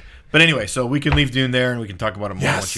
once you guys see it. Because Megaforce. it'll be 3 or 4 years at least before the next Dune comes out. So Maybe 2. So I don't know. Megaforce is a 1982 action film. It's a sci-fi film. Directed by former stuntman Hal Niederman, starring Barry Bostwick, Persis Kambata, Michael Beck. It's Barry Bostwick, come on. Look at that I can see promotional it. art. Yeah, that's perfect. There has never been a superhero like Ace Hunter. Ace Hunter. Oh, That's the yeah. main character's name. Oh, yeah. Ace Hunter. All right. And it's science fiction. Yeah, futuristic dune buggies, and you can tell because he was wearing a jumpsuit with a bandana. So is it post-apocalyptic or is it in outer space? Is it on Yes. Earth? Yes. Is it both? It's a post-apocalyptic dystopian future science fiction something. The story In involves space. two fictional countries, the peaceful Republic of Sardoon and their aggressive neighbor Gamibia. Yeah. Gambia? Isn't that a real country? Gamibia. Cambodia? Yeah. Gambia. Gambia was a country. Yes. Oh, I didn't even Let's know see if I that can existed. find some images here. Yeah, that's Oh, I yeah. mean, come on. Come Barry on. Bostwick, are you kidding me? In a tight jumpsuit? With a bandana, With a bandana and feathered hair. giant 80s feathered hair? Yeah, Yeah, buddy. you can't go wrong with that one. Can I actually see the feathered hair thing? 1982. Yeah, that's good. That's good. That's almost Patrick Swayze level feather. Yeah. I mean, it's That's pretty good. got a. Oh, jeez. Oh, hello. She I'll must have have to been a look it up. playmate. There we get go. it back. Are you He man looks enough like, for he looks like Chuck Megaforce? Norris in that picture. Let's see what other pictures they got. But yeah, Megaforce, it wasn't good. I remember that. Of course I not. saw it in the theater in 1982. Oh, my God. Yeah, look at that. Look at that. Wow. Look at that styling. I'll have to look that up. I wonder if I mean, 1982, that'd be right in my wheelhouse, too, man. Right. I may have gone to the theater to see. We would go see everything in a theater that weekend. There's the Blu-ray. You can't go wrong with Megaforce. Nice. So, yeah, check out Megaforce, those of you who Megaforce. like that kind of stuff. So that's Dune. What else were we going to talk about? We're going to talk We're gonna- about Halloween, I guess, yeah. this year. Halloween Well, we were talking about... Kills. So- you were talking about that. So now is this... So the 2018 movie you were talking about. Yes. Yeah. I only saw it once, and I'm sure I saw it at home. But that was Jamie Lee Curtis, right? Yes, Oh, they yeah. brought her It was back. her daughter that was fighting, and he was trying to come her, and then she got locked in the basement or something. Didn't they locked kill him in the basement or yes, something? Yes. So I did see that movie. You did see Yeah. that movie. That's as much as I remember of it. So it And didn't the- really stick with me. The next one takes place. But didn't he die? Immediately. I thought that was the whole point of that when they killed him. They locked him in the basement. They set the house on fire. Oh, okay. The next movie starts immediately as the first one ends. Ah. And when the firefighters go to put out the fire in the house, Michael escapes. Michael comes out and eats everybody, or Yes. kills everybody. yes. He goes John Wick on their asses with a pickaxe, essentially. Nice. So, all right. So I'd like to take the next I'd part like of to this. take this opportunity. And I just want to talk about horror movies in general, but I definitely want to kind of talk about this because Yeah. when they come back in 2018 with this new reboot, not even a reboot, this is a direct sequel, but it ignores anything that had the word Halloween in the title except for the first movie. So it ignored This one did, or 2018 did? 2018 They're did. essentially the same. Both Right. did. It's a new new trilogy. sequel Yes. trilogy, basically. So they came out and they said they're using going to her make as the sequel. same person. Correct. Gotcha. She is still Laurie Strode. Laurie, yeah. She's still Dr. Loomis got him locked up. Yada yada yada. All of that is still canon. All the That's rest of it there. is garbage. Anything else? So Halloween 2 through H2O, Right. and the Rob Zombie movies were all taken. Right. And it's being produced by Blumhouse, who's got a fantastic track record. Yeah. My problem with this movie is it seems completely fucking unnecessary. Well, wait Because, a minute. well, all of them are unnecessary. When They're I all say stupid that, ass movies. well, of course they are. But this movie, it basically ends in the exact same place that it started, with one more person that you gave a shit about dead. Yeah. They killed one character from the first movie that you gave a shit about in the last few seconds of this new movie. Everybody else that they killed, they brought in for this movie so they could kill. It's one of those things where it's like...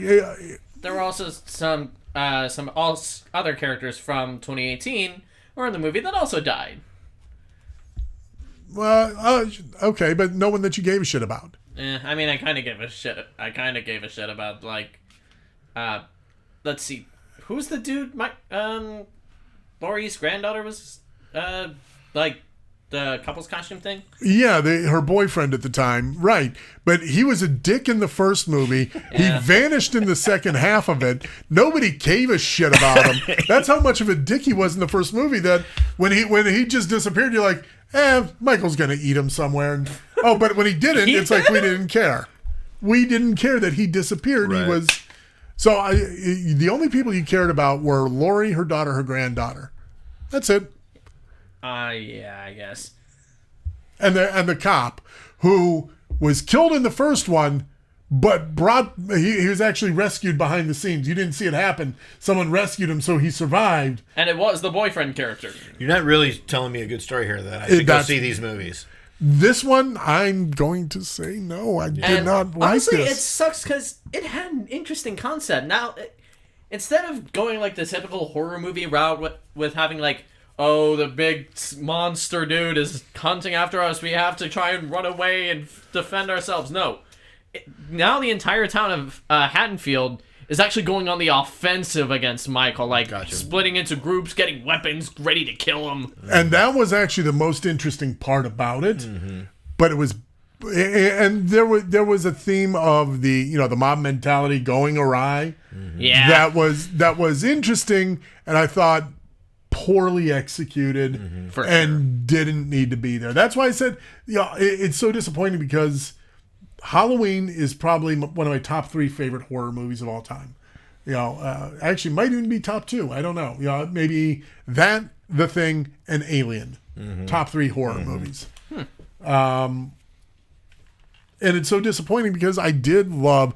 I got to a point with all of the Halloween sequels, the Nightmare on Elm Street sequels, the sequels of all those 80s slasher flicks where, okay, I'm going to accept that this movie's just going to be dumb, mindless garbage. It's going to be the same thing over and over. I get that. The same reason that I love Scream, because Scream got that, right? Yeah. But they reintroduced it in Halloween, the rebirth of Halloween. Let's call this a rebirth. That the 2018 one was it felt right. It felt good. And this one felt like a bad sequel to a great horror movie. Yeah. So like Halloween the cycle 2 to Halloween 1. The cycle Halloween continues. 3 to Halloween 1. No. You bite your tongue, sir. Halloween 3 is one of the finest pieces of cinema ever created by man. Okay. The Season of the Witch. Yes. That is a sacred animal. With the Don't mask. You dare. Oh God, what was that song? How did the song go? One more day till Halloween, Halloween, Halloween. One more day till Halloween. Silver Shamrock. That's it. What? So Halloween 3. Well, originally Halloween was supposed to be an anthology series. Right. That's how it was envisioned. Now I keep hearing that, and having said that, why was Halloween 2 the same thing as Halloween 1? Because they came up with the anthology idea after killing Michael Myers in the second movie. Gotcha. It's like we want to keep the name going, but we don't necessarily want to be doing the same thing over and over, same guy over and over. So let's turn it into an anthology series, kind of like a Twilight Zone. Right. And then, Halloween 3, Season of the Witch, and they said, well, maybe it was the character that sold this movie. It was awful, and it wasn't what people expected. No, it wasn't. And it's a great, horrible 80s movie. Yeah, it is. It's a great, horrible 80s movie. But it has so many horrible, awesome tropes in it, and it had some really interesting ideas, and I kind of like the whole idea of the conspiracy and the cult and the corporatism of it, all kind of and it was like almost had like as a commentary on capitalism and stuff like that. Yeah. Like it was really interesting. It wasn't done well, and it was No. super campy, and actually it wasn't super campy. It was just super bad. Then all the movies after that, that's when they became camp. It became the same thing. It became repetitive. It's just like, it got to a point where in the Friday the 13th franchise, after number 2, it really, once Jason donned that mask, Friday the 13th part 3 was in 3D, so it was. That's jumping the shark. Of course it was. That's jumping the shark. Well, everything. That's the Jaws franchise. Everything was coming. Well, Jaws did the same thing, right? Everything was coming up. They were doing really bad 3D movies back then. Yeah. Yeah, 1980 because you got Jaws 3D and Friday the 13th Part 3 in 3D, which is actually the first Friday the 13th movie that I saw was Part 3.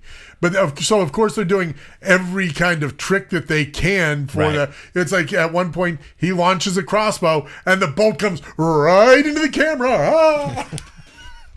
So, but then after that. But even then, 4, they tried, that was when the New Blood, they tried to do something different. And then they realized, nope, people want Jason. Yep. So they come back with 5. And then at that point, it's like, we're just going to keep repeating the same movie over. So it all became about how clever can we kill people? How clever and gory and gruesome can we make this? I am going to get out this medieval stretcher It stab my machete into him as they're stretching. Until you get to Jason X. Jason in space. And they did. Didn't you mention that one on your favorite bad movies? Yes. It's awful. It is god awful. And I am there for every second of how awful and that's that when it movie becomes, is. it's self-aware at that point. Right. I mean, they're very self-aware at that point. Right. And we did get to see the preview for the new Scream movie, which brings back Sidney Prescott and David Arquette's Dewey is back, and Courtney Cox. And it had the most. It had one. It's like, my name is Sidney Prescott. Of course, I have a gun. I was like, all right, I'm in for this. And I was not a fan of the Scream movies. Really? I saw the first one. Kidding? It's one of my favorites. I saw it in college. I'm like, it's just I just don't like those kind of movies. Like the kind of weird. I don't know. That movie, I just did not hit me right at all. I'm like, this is stupid. And I didn't even watch the whole thing until years after I watched it on VHS, right? Yeah. But I get what it is, and it's clever, and it's kind of cute and whatever, but I'm like, whatever. I don't have the time for that. But I was interested in seeing the new Scream because I'm like, well, it's a clever idea, and it'll be interesting to see what they do with those characters second time around. But none of the other Scream movies, zero interest in any of that kind of stuff. I've enjoyed the Scream franchise. I've enjoyed. They've kind of they bring the slasher down to earth, because it's not it's not the shape, it's not Jason, he's not in your nightmares. Sometimes they're just a little too clever for their own good. I think. They just make me. I just get annoyed at them. Like, okay. Oh, it was me all along. Like, yeah, sure. Well, you're so clever. Like, I'm not interested. I can understand that. They just annoy me. So, and you're not a fan of slashers at all. I'm just not, right? So, I or not past the first one. Like, so I watched Friday the 13th the first time when I was way too young to do so. Sure. Yeah. And it was weird and cool, and there were boobies. So, whatever. That was cool, right? And then, I liked the first Halloween because that was like the first. That was a really good movie. It was just a good movie, right? Yeah. And then I liked the first Freddy Krueger, Nightmare on Elm Street, starring Johnny Depp. Yep. Right? Like that. That was really good. Also, by the way, Nightmare on Elm Street Part 3, the second greatest piece of cinema ever produced by man. What? Because the one guy becomes he plays Dungeons and Dragons, and he becomes the wizard. Yep. And he looks exactly like Presto from the cartoon. Yep. Which they had to have done on purpose. Absolutely, they did that on purpose. But and the theme song, yes, come on. of course, yeah. By Dokken. Okay, yeah. I almost said Dio. I'm like, no, it's not Dio. Dio. It's Dokken. But like, so that I really liked. I really liked that series, and that movie specifically, I think, is the first Freddy movie where you get Freddy's backstory. They tell you where he came from exactly. I think it was that movie. Well, in the first one, they tell you, hey, he was a child molester that the police couldn't do. Yeah. So we took care of him. But they went more in depth in 3. Yeah. Yes. Yeah. So I liked all those movies, but I've never been a big slasher fan. Like any of the sequels, not a big fan. And that's the thing. Beyond the first one, when I go go Nightmare on Elm Street, one of course is.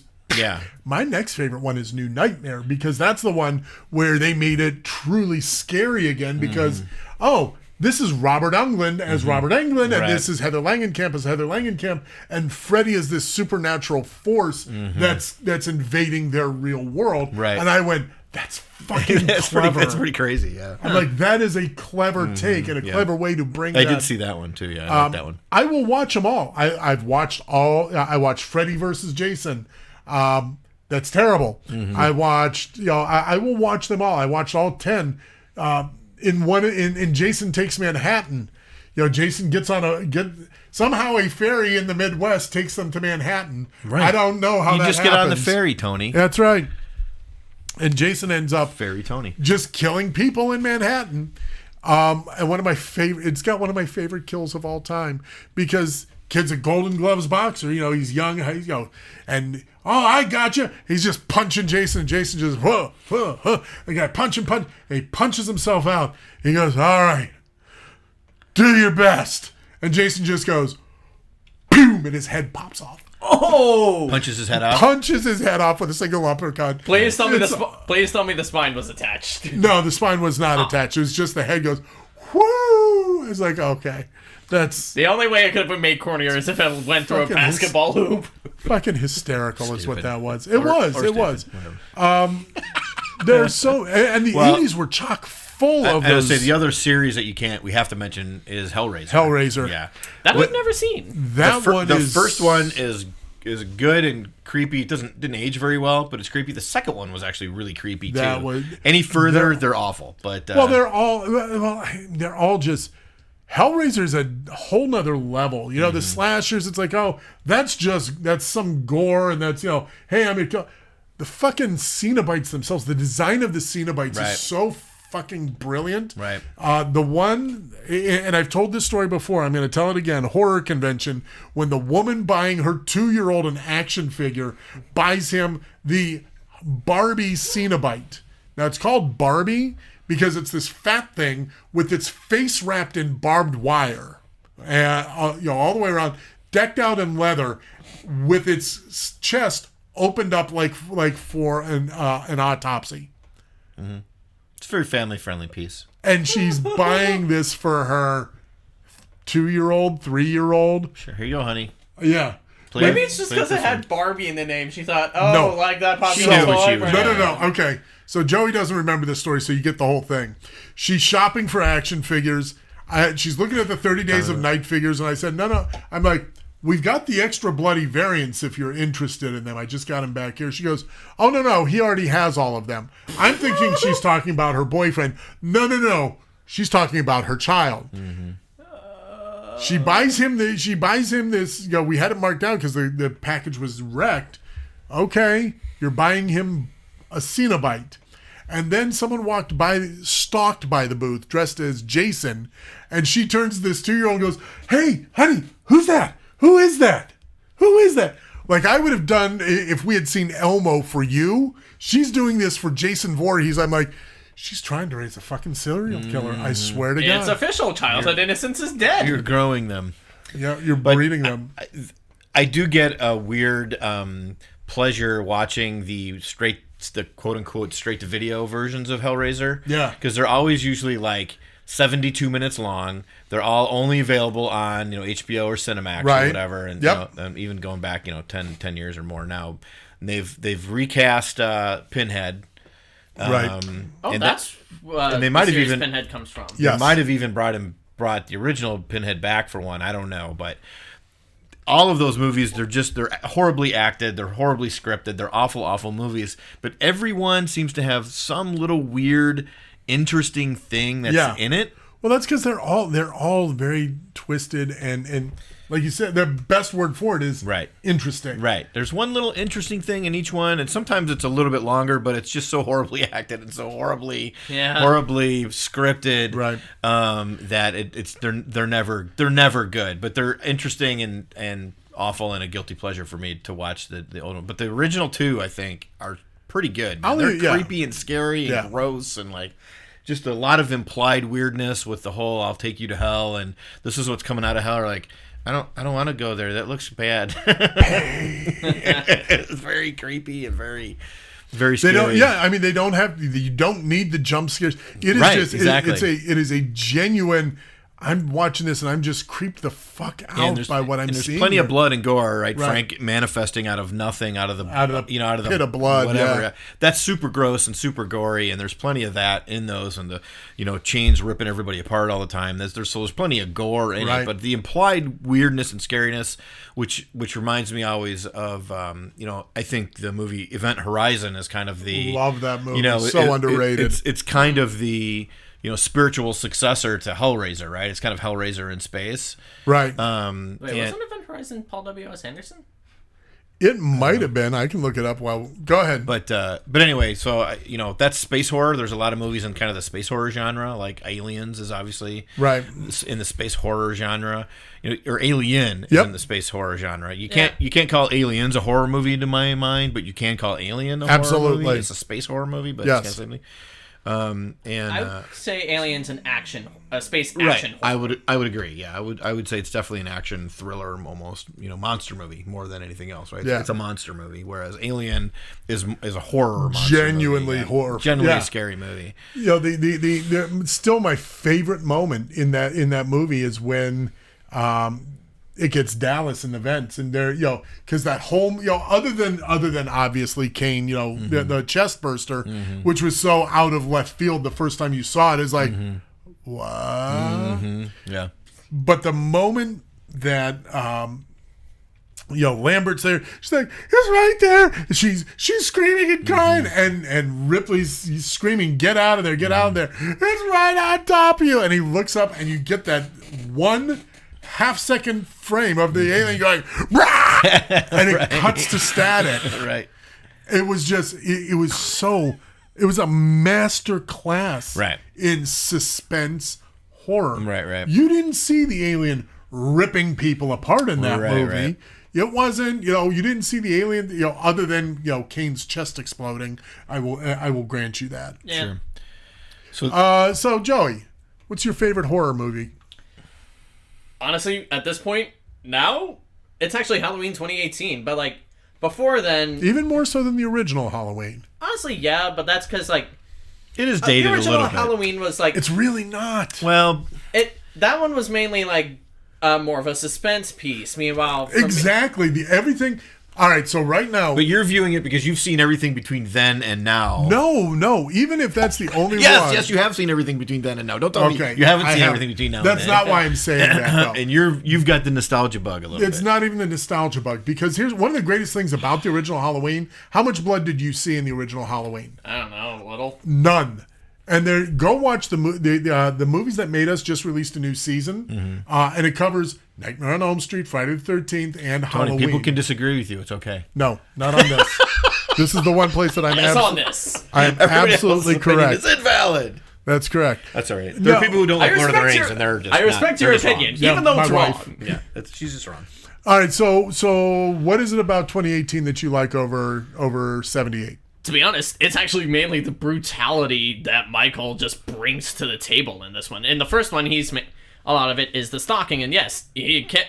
The few kills he does are pretty brutal, but this time we actually get to see him in full, and the man is just unstoppable. He picks a dude up with one hand and sticks him to the wall with a kitchen knife, and then stands there and just kind of looks at him like a cocker spaniel.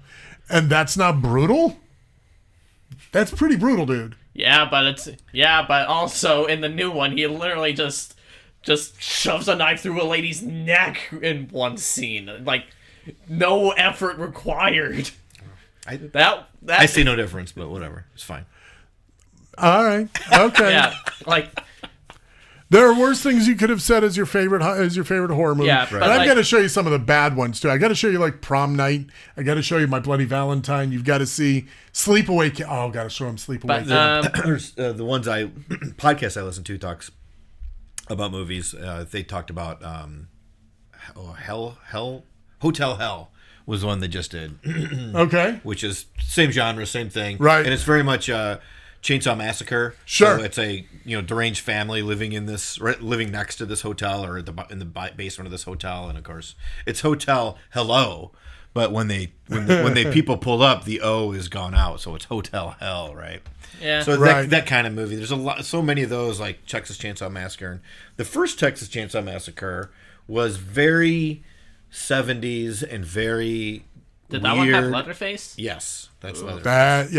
That one's on a whole different level. And that's very Rob Zombie. Like that's the Rob Zombie thing. That's what he likes to make, and that's what he tries to do. And honestly, that kind of, I think the Texas Chainsaw Massacre is what ended up spawning Trauma, because it's all very much in that vein. Right. Very. It makes you uneasy. It's like Deliverance with chainsaws. Right. You get this. It's this family of inbred hillbillies with someone who likes to make masks out of human skin to kill people with a chainsaw. I mean, it's beyond just the gore and beyond the it's fucking unsettling. Right. It's a great movie. So there's lots of that. Hotel Hell is like kind of a copycat of that. Yeah. Right? It's kind of the same idea. And spawned, in my opinion, the best, in lots of people's opinions, the best X-Files episode ever.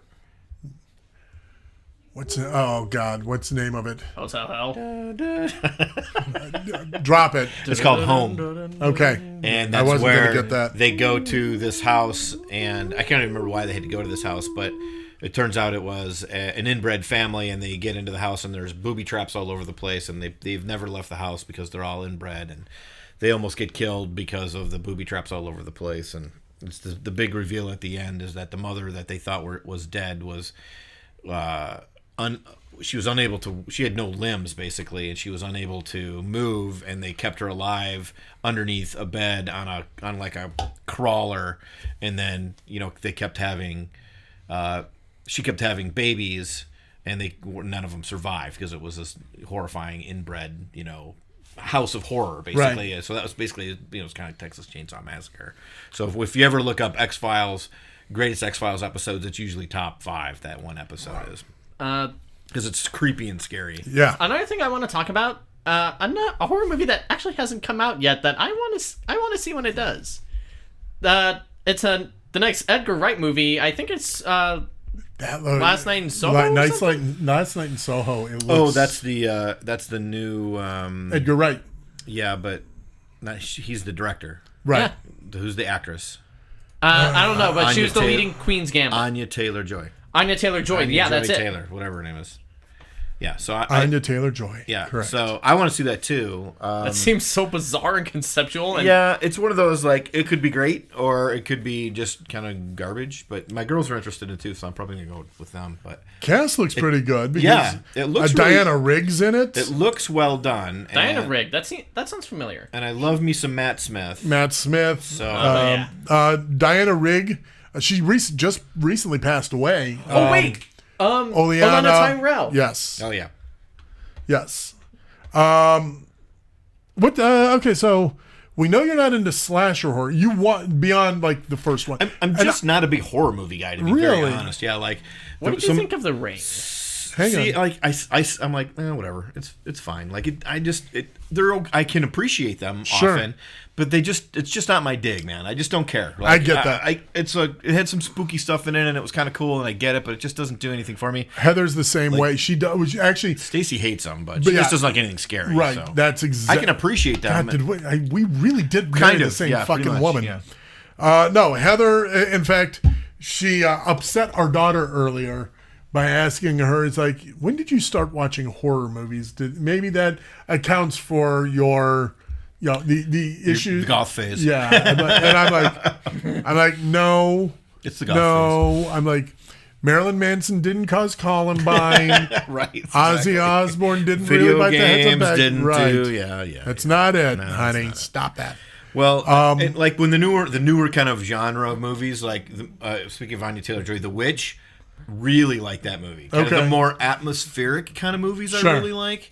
And that one's also kind of a period piece, which I'm always a sucker for anyway. Sure. But like, I watched Midsummer, and I really liked Midsummer, but I didn't think it was a great movie, but I really liked it. I really liked Hereditary, which honestly probably scared me the most of any movie I've seen. I've heard ever. great things about it. I Holy haven't cow, checked it out. It is yet. scary, dude. And like, the original Exorcist, I think is still Oh, probably that's- top God, yes. top five That's the greatest only one that movies. still like really freaks the shit out of It you, is right? a scary movie, and even things like I wouldn't call Constantine a horror movie per se, but it's in that The genre. Keanu Reeves one? Yeah. yeah. And I was, It's about he's a demon hunter. yeah, he literally goes to hell. Yeah, but I wasn't sure if you meant the Keanu Reeves one or if there was another version. No, and like I said, it's kind of not really, but it's in It's that, not your jam. Yeah, but And, those movies, I really like Constantine, but Sure. I didn't. But the horror movies in general, like all of those, like the movies with the haunted house movies, I don't. Amityville Horror done. No, never did anything for me. I really liked the House on the Hill. Is that what it's called? Yeah. So there's an original Vincent Price one, Yep. which I've watched, which is great. And then the newer one, which came out in like '99 or something like that, with Famke Janssen and those, and Chris Kattan of all people was in it. I really liked that movie, but that was very much a kind of modern, kind of fast-paced thing. Sure. But the actors were great in it, and it had a very modern feel to it, and it was still paid homage to the original House on Haunted Hill kind of thing. It's like watching. I really kind of like the older scary movies Sure, that weren't really the scary. black and white. They were just kind of the atmospheric and creepy. Universal monsters. Yeah. Your original Dracula, Old Vincent Wolfman. Price ones. I love all those. I'll go back and watch it. Have you ever seen the I Am Legend, the original I Am Legend? I have not. Which was called I forgot what it's called now. But Man with Dog. no. No. But the original one with Vincent Price, great movie. And of course the zombies, the whatever, they're all just people walking around with their shirts are a little ripped and they have a little bit of bad makeup on. You know Well, what I mean? look at the original That kind Night of of the stuff, Living like- Dead. Romero's. Yeah, but it didn't need all the fancy 1968. makeup because the story was there and it Right. made a lot of sense and it was really cool. So I kind of dig those older scary movies more than I like the newer ones a lot of times. I actually have. I want to get your thoughts on a horror series, Stranger Things. I mean, I love it, but Yeah. it's chock full of nostalgia. My girls really loved it, Right. of course, when it first came out. So we're all waiting for the next season to come out. We can Yeah. watch it as a family, but yeah, I think it's pretty well done and It is. purposely aware of itself and nostalgic and fun. It is very, very reminiscent of 1980s Spielberg. Mm-hmm. It reminds me of of movies like the Twilight Zone. The one where we lost Vic Morrow and those two Yeah. kids. But you had Spielberg in the 80s. Creepshow. Yeah. I loved Creep. Did you see Oh, yeah. that? Creepshow is an anthology series.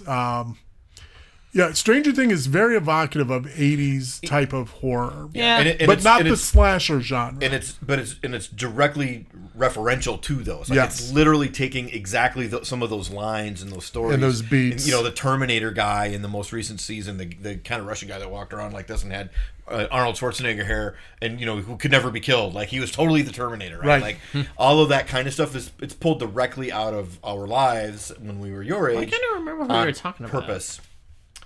You said you were wanting to talk about series, so you brought up. And Stranger Things. I said I can't remember the dude you're talking about, like who looked like Terminator Oh. and couldn't be killed. Well, go watch 5 seconds of it again. You know what I'm talking about. Yeah.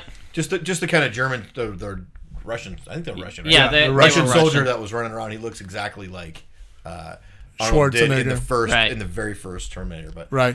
But those are great, and I think you mentioned Twilight Zone. I mean, Twilight Zone's again weirdness.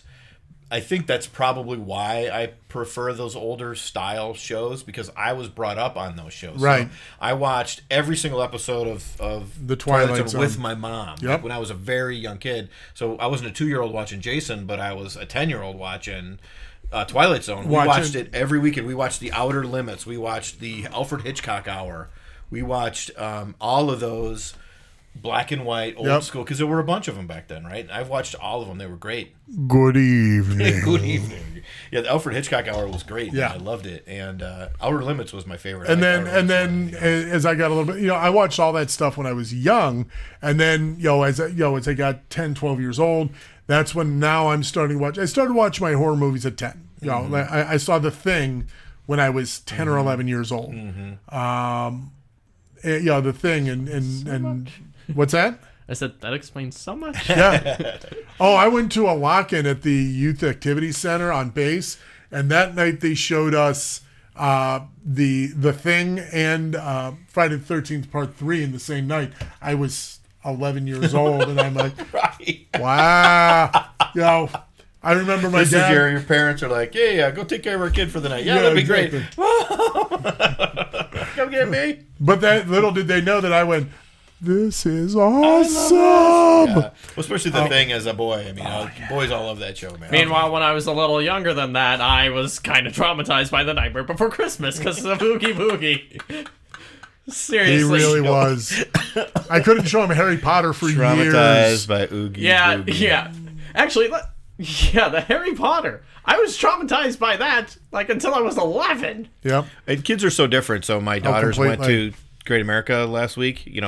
Fright Fest. So my youngest daughter, had to leave, and she was upset that the Scary Guys didn't come out yet because she was really looking forward to that.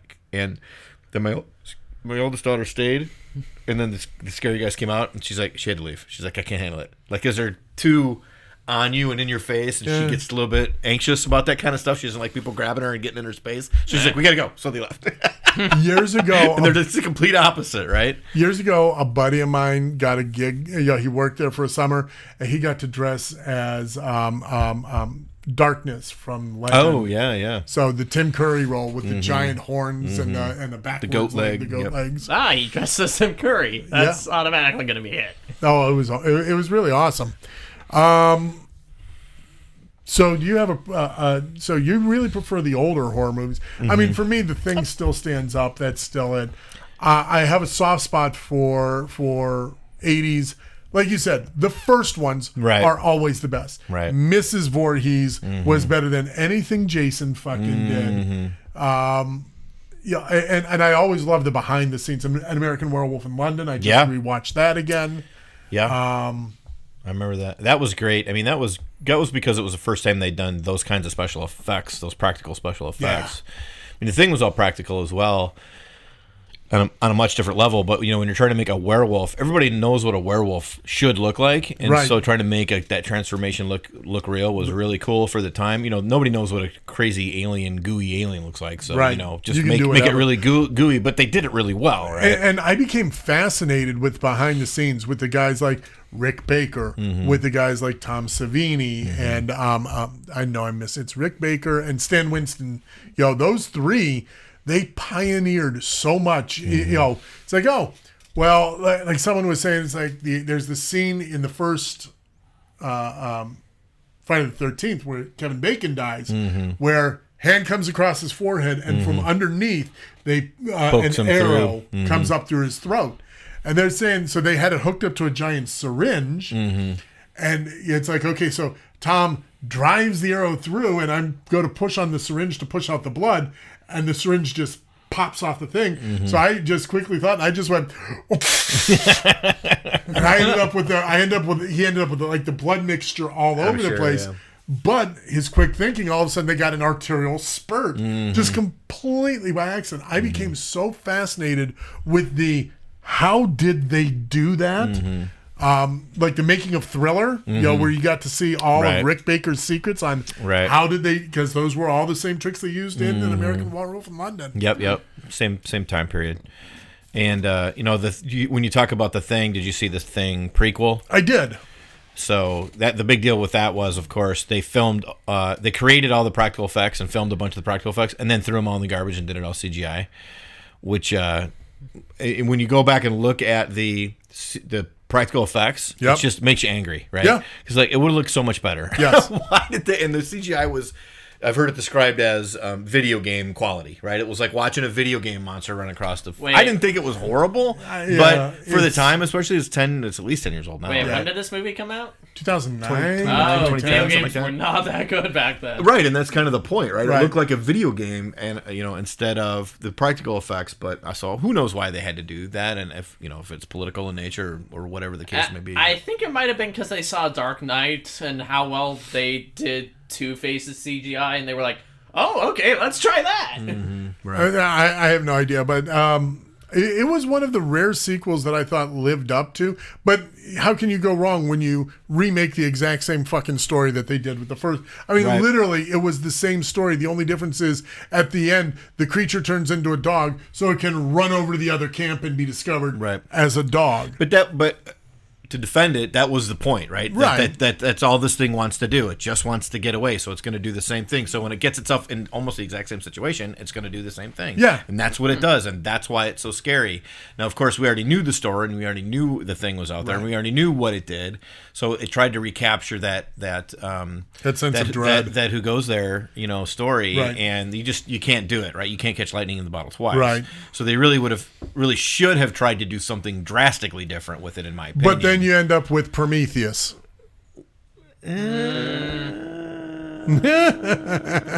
Yeah, I like Prometheus more than most people. The Covenant was Prometheus first and then Covenant, right? Yes. Prometheus then Covenant. Yeah. Covenant at least showed us the aliens that we want, the xenomorphs. Yeah, but I like Prometheus more than I like Covenant. I liked Prometheus better than many did, but it's still And if you watch some of the stuff that made the director's cut, or there's just the stuff that didn't make the movie, it does explain quite a bit more. Yeah. That. For both of those, I think, but there's scenes that explain a little bit more, so it makes a little bit more sense.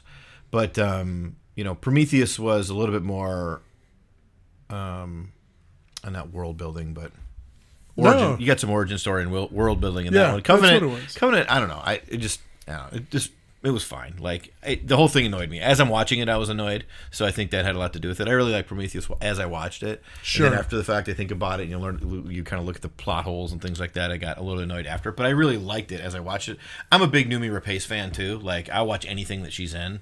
So it's hard for me to not like anything that she's in. I love all of her stuff she's done. Been on Netflix and all the little movies and stuff that she's done. That's fair. Sherlock Holmes, when she was in with Robert Downey Jr., that second Sherlock Holmes movie was great. Like I think she's just phenomenal. So I'm a little biased for anything that she's in too. But Okay.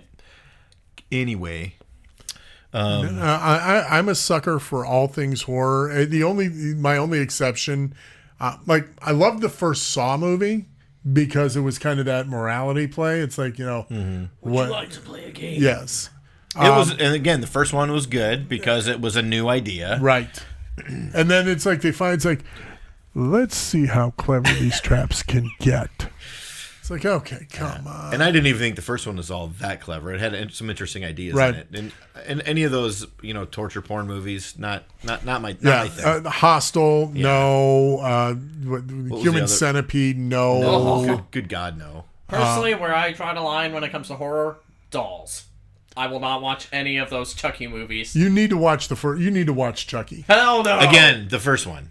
The first one was good. Hell no. Although Brad Actually, Dourif is pretty I was awesome. gonna say it was Brad If Dourif. it wasn't Brad Dourif, I draw it the would be line awful. at toys being possessed and murdering people. What was the one that I just fast forwarded through? One that came out, was it The Boy? Because here's my move. If I see a movie that looks like it might be interesting, especially a horror movie, because they're usually all garbage, Right. I'll do the 30-minute fast forward watch, where I just watch the first 2 or 3 minutes to kind of get the plot, and then I'll fast forward through all the talking, and then when something interesting happens, I'll watch for 2 or 3 minutes, and I'll watch an entire horror movie in 30 minutes. And I think it was called The Boy. Okay. And where the nanny gets hired by the strange old couple to the strange old house, and of course it's a really old couple, and their child is a doll, like a child-sized doll. Okay. And they treat it like it's a real doll, or at Like least he's a real boy. a real boy. And the wife 100% is in, and the husband's kind of like, oh, he knows it's not right. But then they go off and they never come back. So then she's stuck with this thing, and then her boyfriend shows up, and then and then the doll starts to exact revenge on the boyfriend because the boy now loves the nanny, but the boy is just a doll. And Okay, I'm gonna have to check it out. And then it twists, right? And then then it all makes sense. Sure. But totally not a movie worth sitting and watching for 90 minutes. Spending 30 minutes on it, okay, had a kind of a cute twist. And the thing is, I'll watch them all. The hardest part for me is because my wife so vehemently hates horror. I mean, I know. Hates. Yeah. And she's like, how can you watch this shit?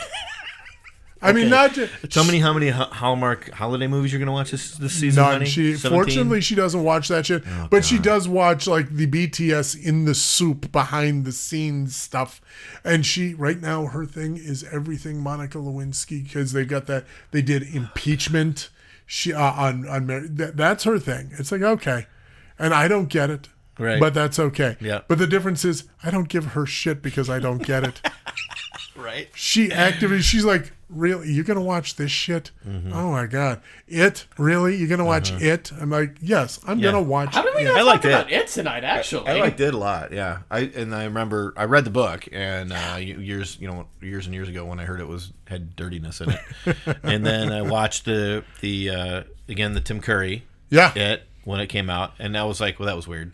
The only thing I've ever really seen of the Tim Curry It was like that Memes. one waha waha waha meme. You've never seen the meme?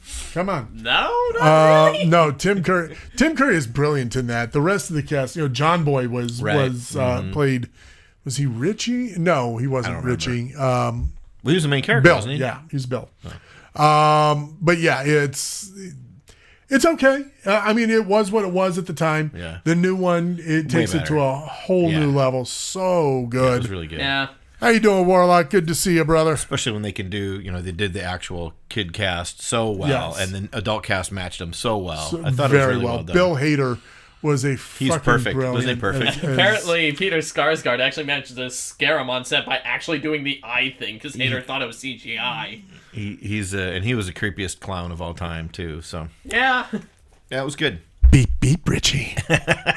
Fucking, we all float down here, Georgie. Yeah. Fucking love that movie. Yeah. No, it's the hardest thing is though. I spent a good 20 years, 15 years. We'll split the difference. We'll call it 17 years. Not being able to watch them because it's like, okay, if I want to watch a horror movie, I've got to wait. I'm either going to the movies by myself, right, or I've got to wait for my wife to go to bed and happen across. So I just, there was a period from like 1999 until 2016. So yeah, 7 years. So you're catching up. Where I missed a lot. I saw The Grudge. Yeah, I saw The Ring. Those were more creepy than anything. They weren't. Right. They yeah, weren't, exactly. The Grudge is another one. Like I watched that years and years after it came out. I'm like, okay, I get it. It was kind of creepy, but it's not really my vibe. Plus, The Ring is one of the few actually good American adaptations of a Japanese product. Well, it was one of the few quality adaptations because Juron was the original Grudge. That was, and then wasn't VHS? Wasn't that also an adaptation? But yeah, I missed a good chunk of time where I just didn't watch them because I had no one to watch them with. But I'd catch the occasional like Drag Me to Hell from Sam Raimi. So fun! What a great fun movie, right? Not a great movie, but a fun movie. Absolutely, and that's one you absolutely need to watch. Kiddo. Yeah, it's fun. Actually, remind me of something. Another horror movie we haven't talked about yet. Yeah. Evil Dead. Fucking love the Evil Dead. Yeah, I mean any of those old zombie movies and anything with Bruce Campbell in it. I mean, come on, those almost go without saying, right? I loved all those movies, and you got to love the camp, right? That's they lean into it so hard. They completely do, and then they take it to you get to Army of Darkness, which you haven't seen yet. Yeah, and I do still kind of want to see because we haven't been haven't found it anywhere.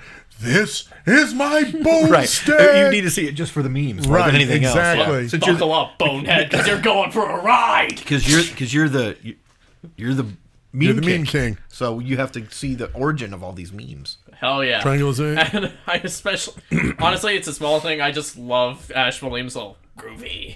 Oh, that's because it's 100% fucking Bruce Campbell. Right. Yeah. Anything he does, he always finds perfect. He doesn't get cast in a lot, except he'll do bit parts here and there.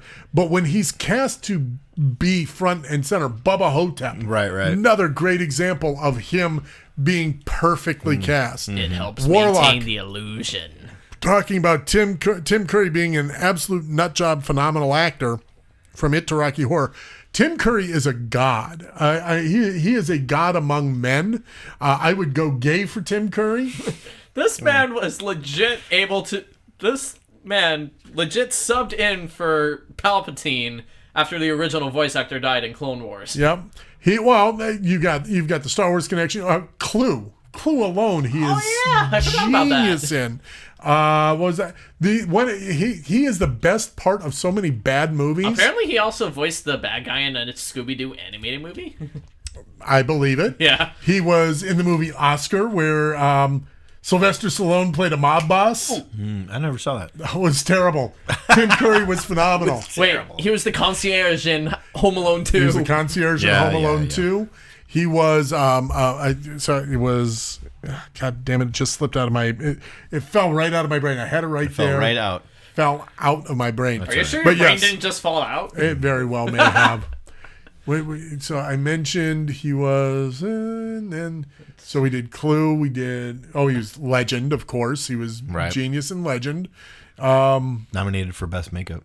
What the hell? Why am I drawing a blank all of a sudden on this one?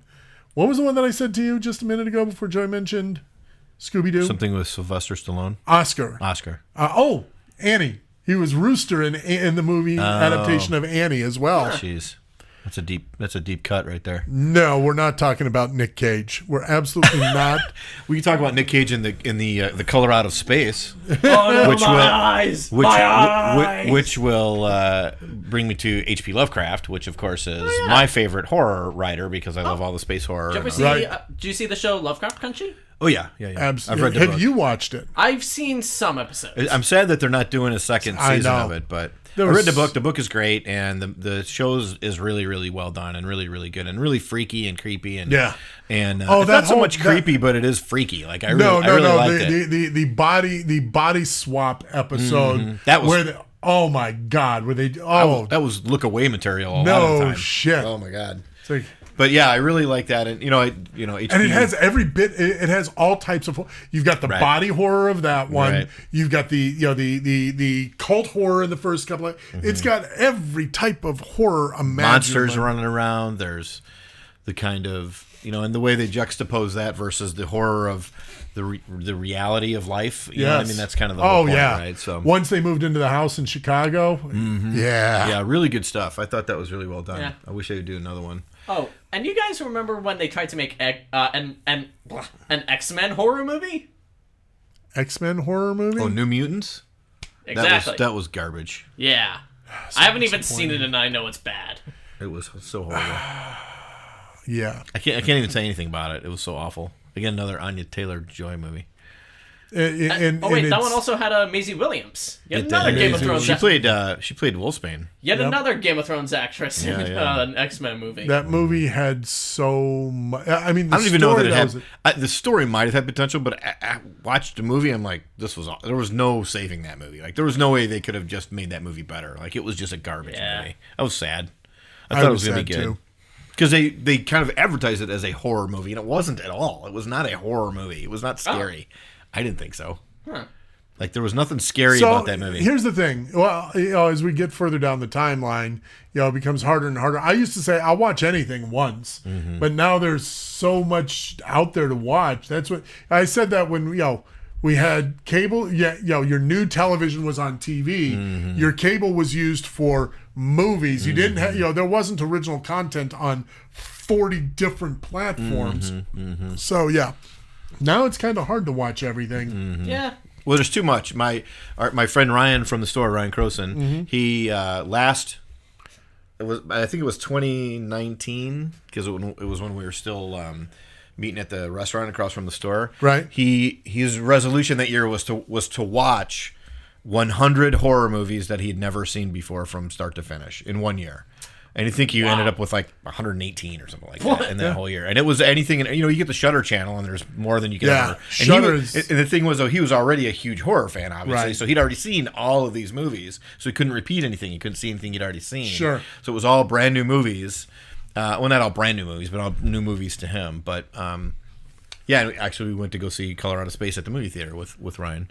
But so there's a lot out there, is the point. Yeah, there's just so much out there. There's so much of it is bad. There's a lot of it, which is why I do the 30-minute watch often. Right, and horror especially, horror and rom-coms. Yeah, it's they have an inordinate amount of just because they can be very cheap to make. Right. So both of those can be very cheap to make. Right. In rom-coms, you need two people.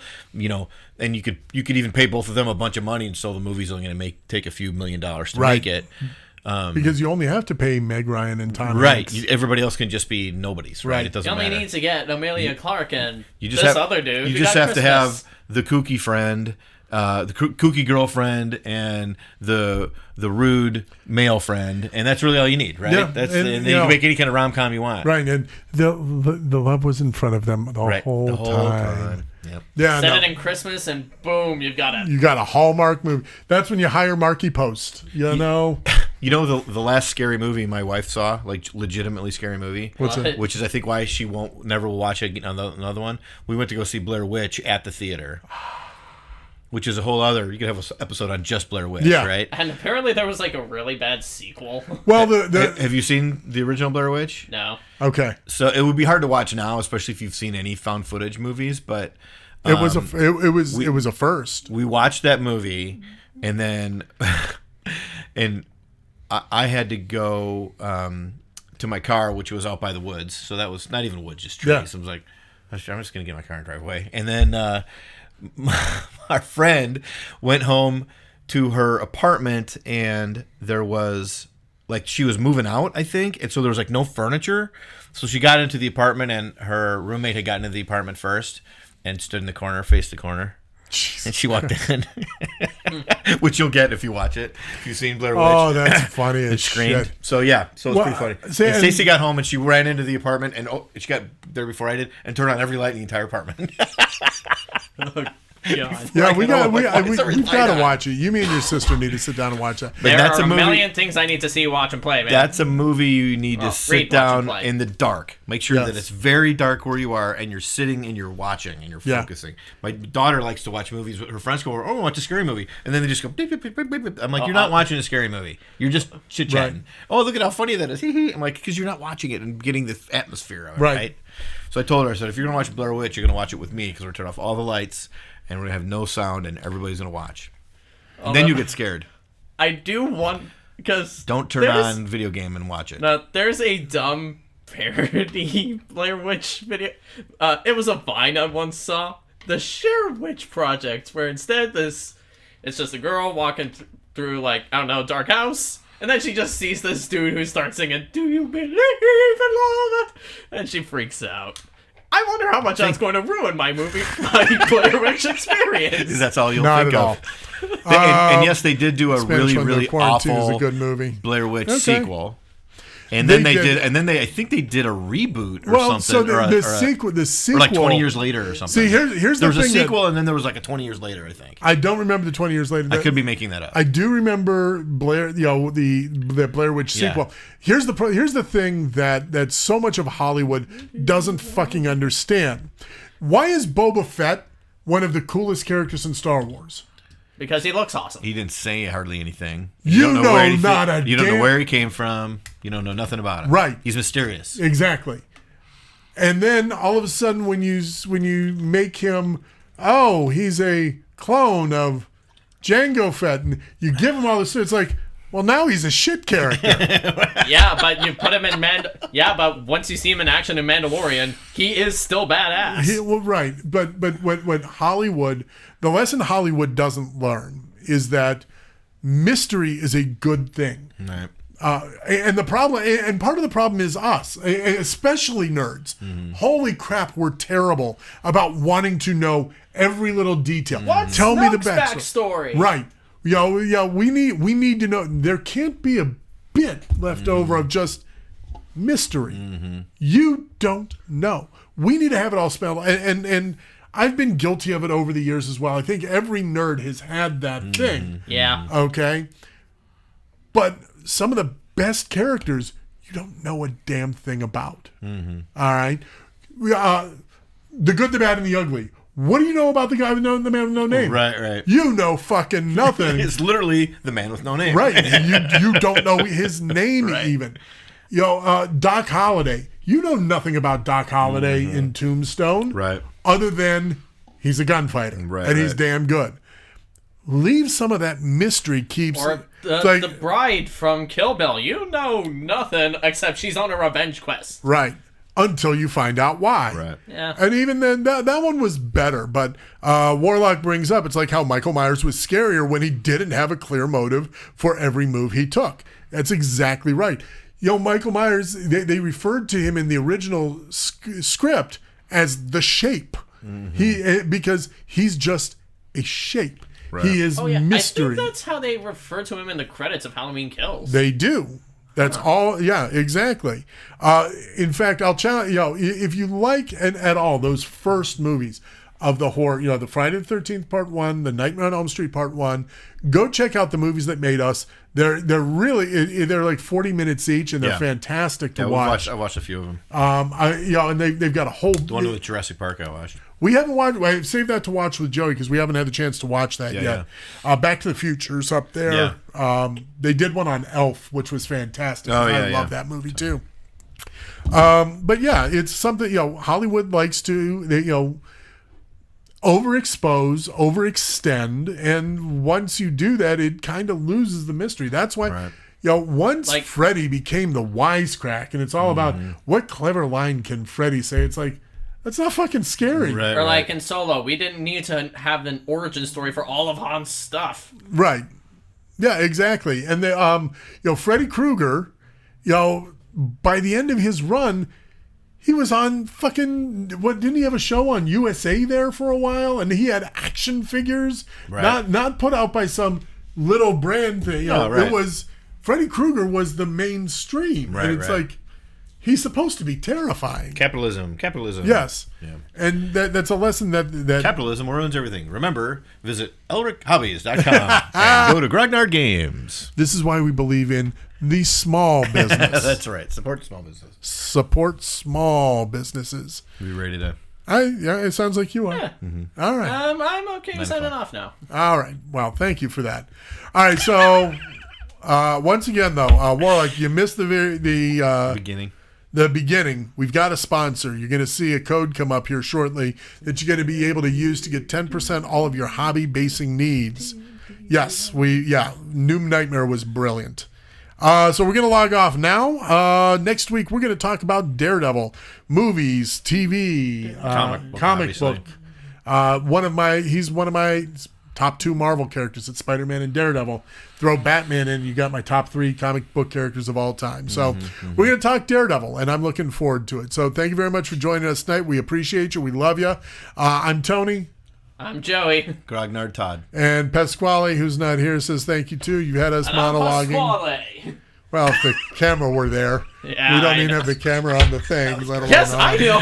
But whatever. That was great. Oh no, wait. We You've need to had have, us monologuing. we need to Good get night. cardboard cutouts Goodbye. of each of us to sit in. Have when fun we're storming the absent. castle. You think it'll Think work? it'll what? It'll take a miracle.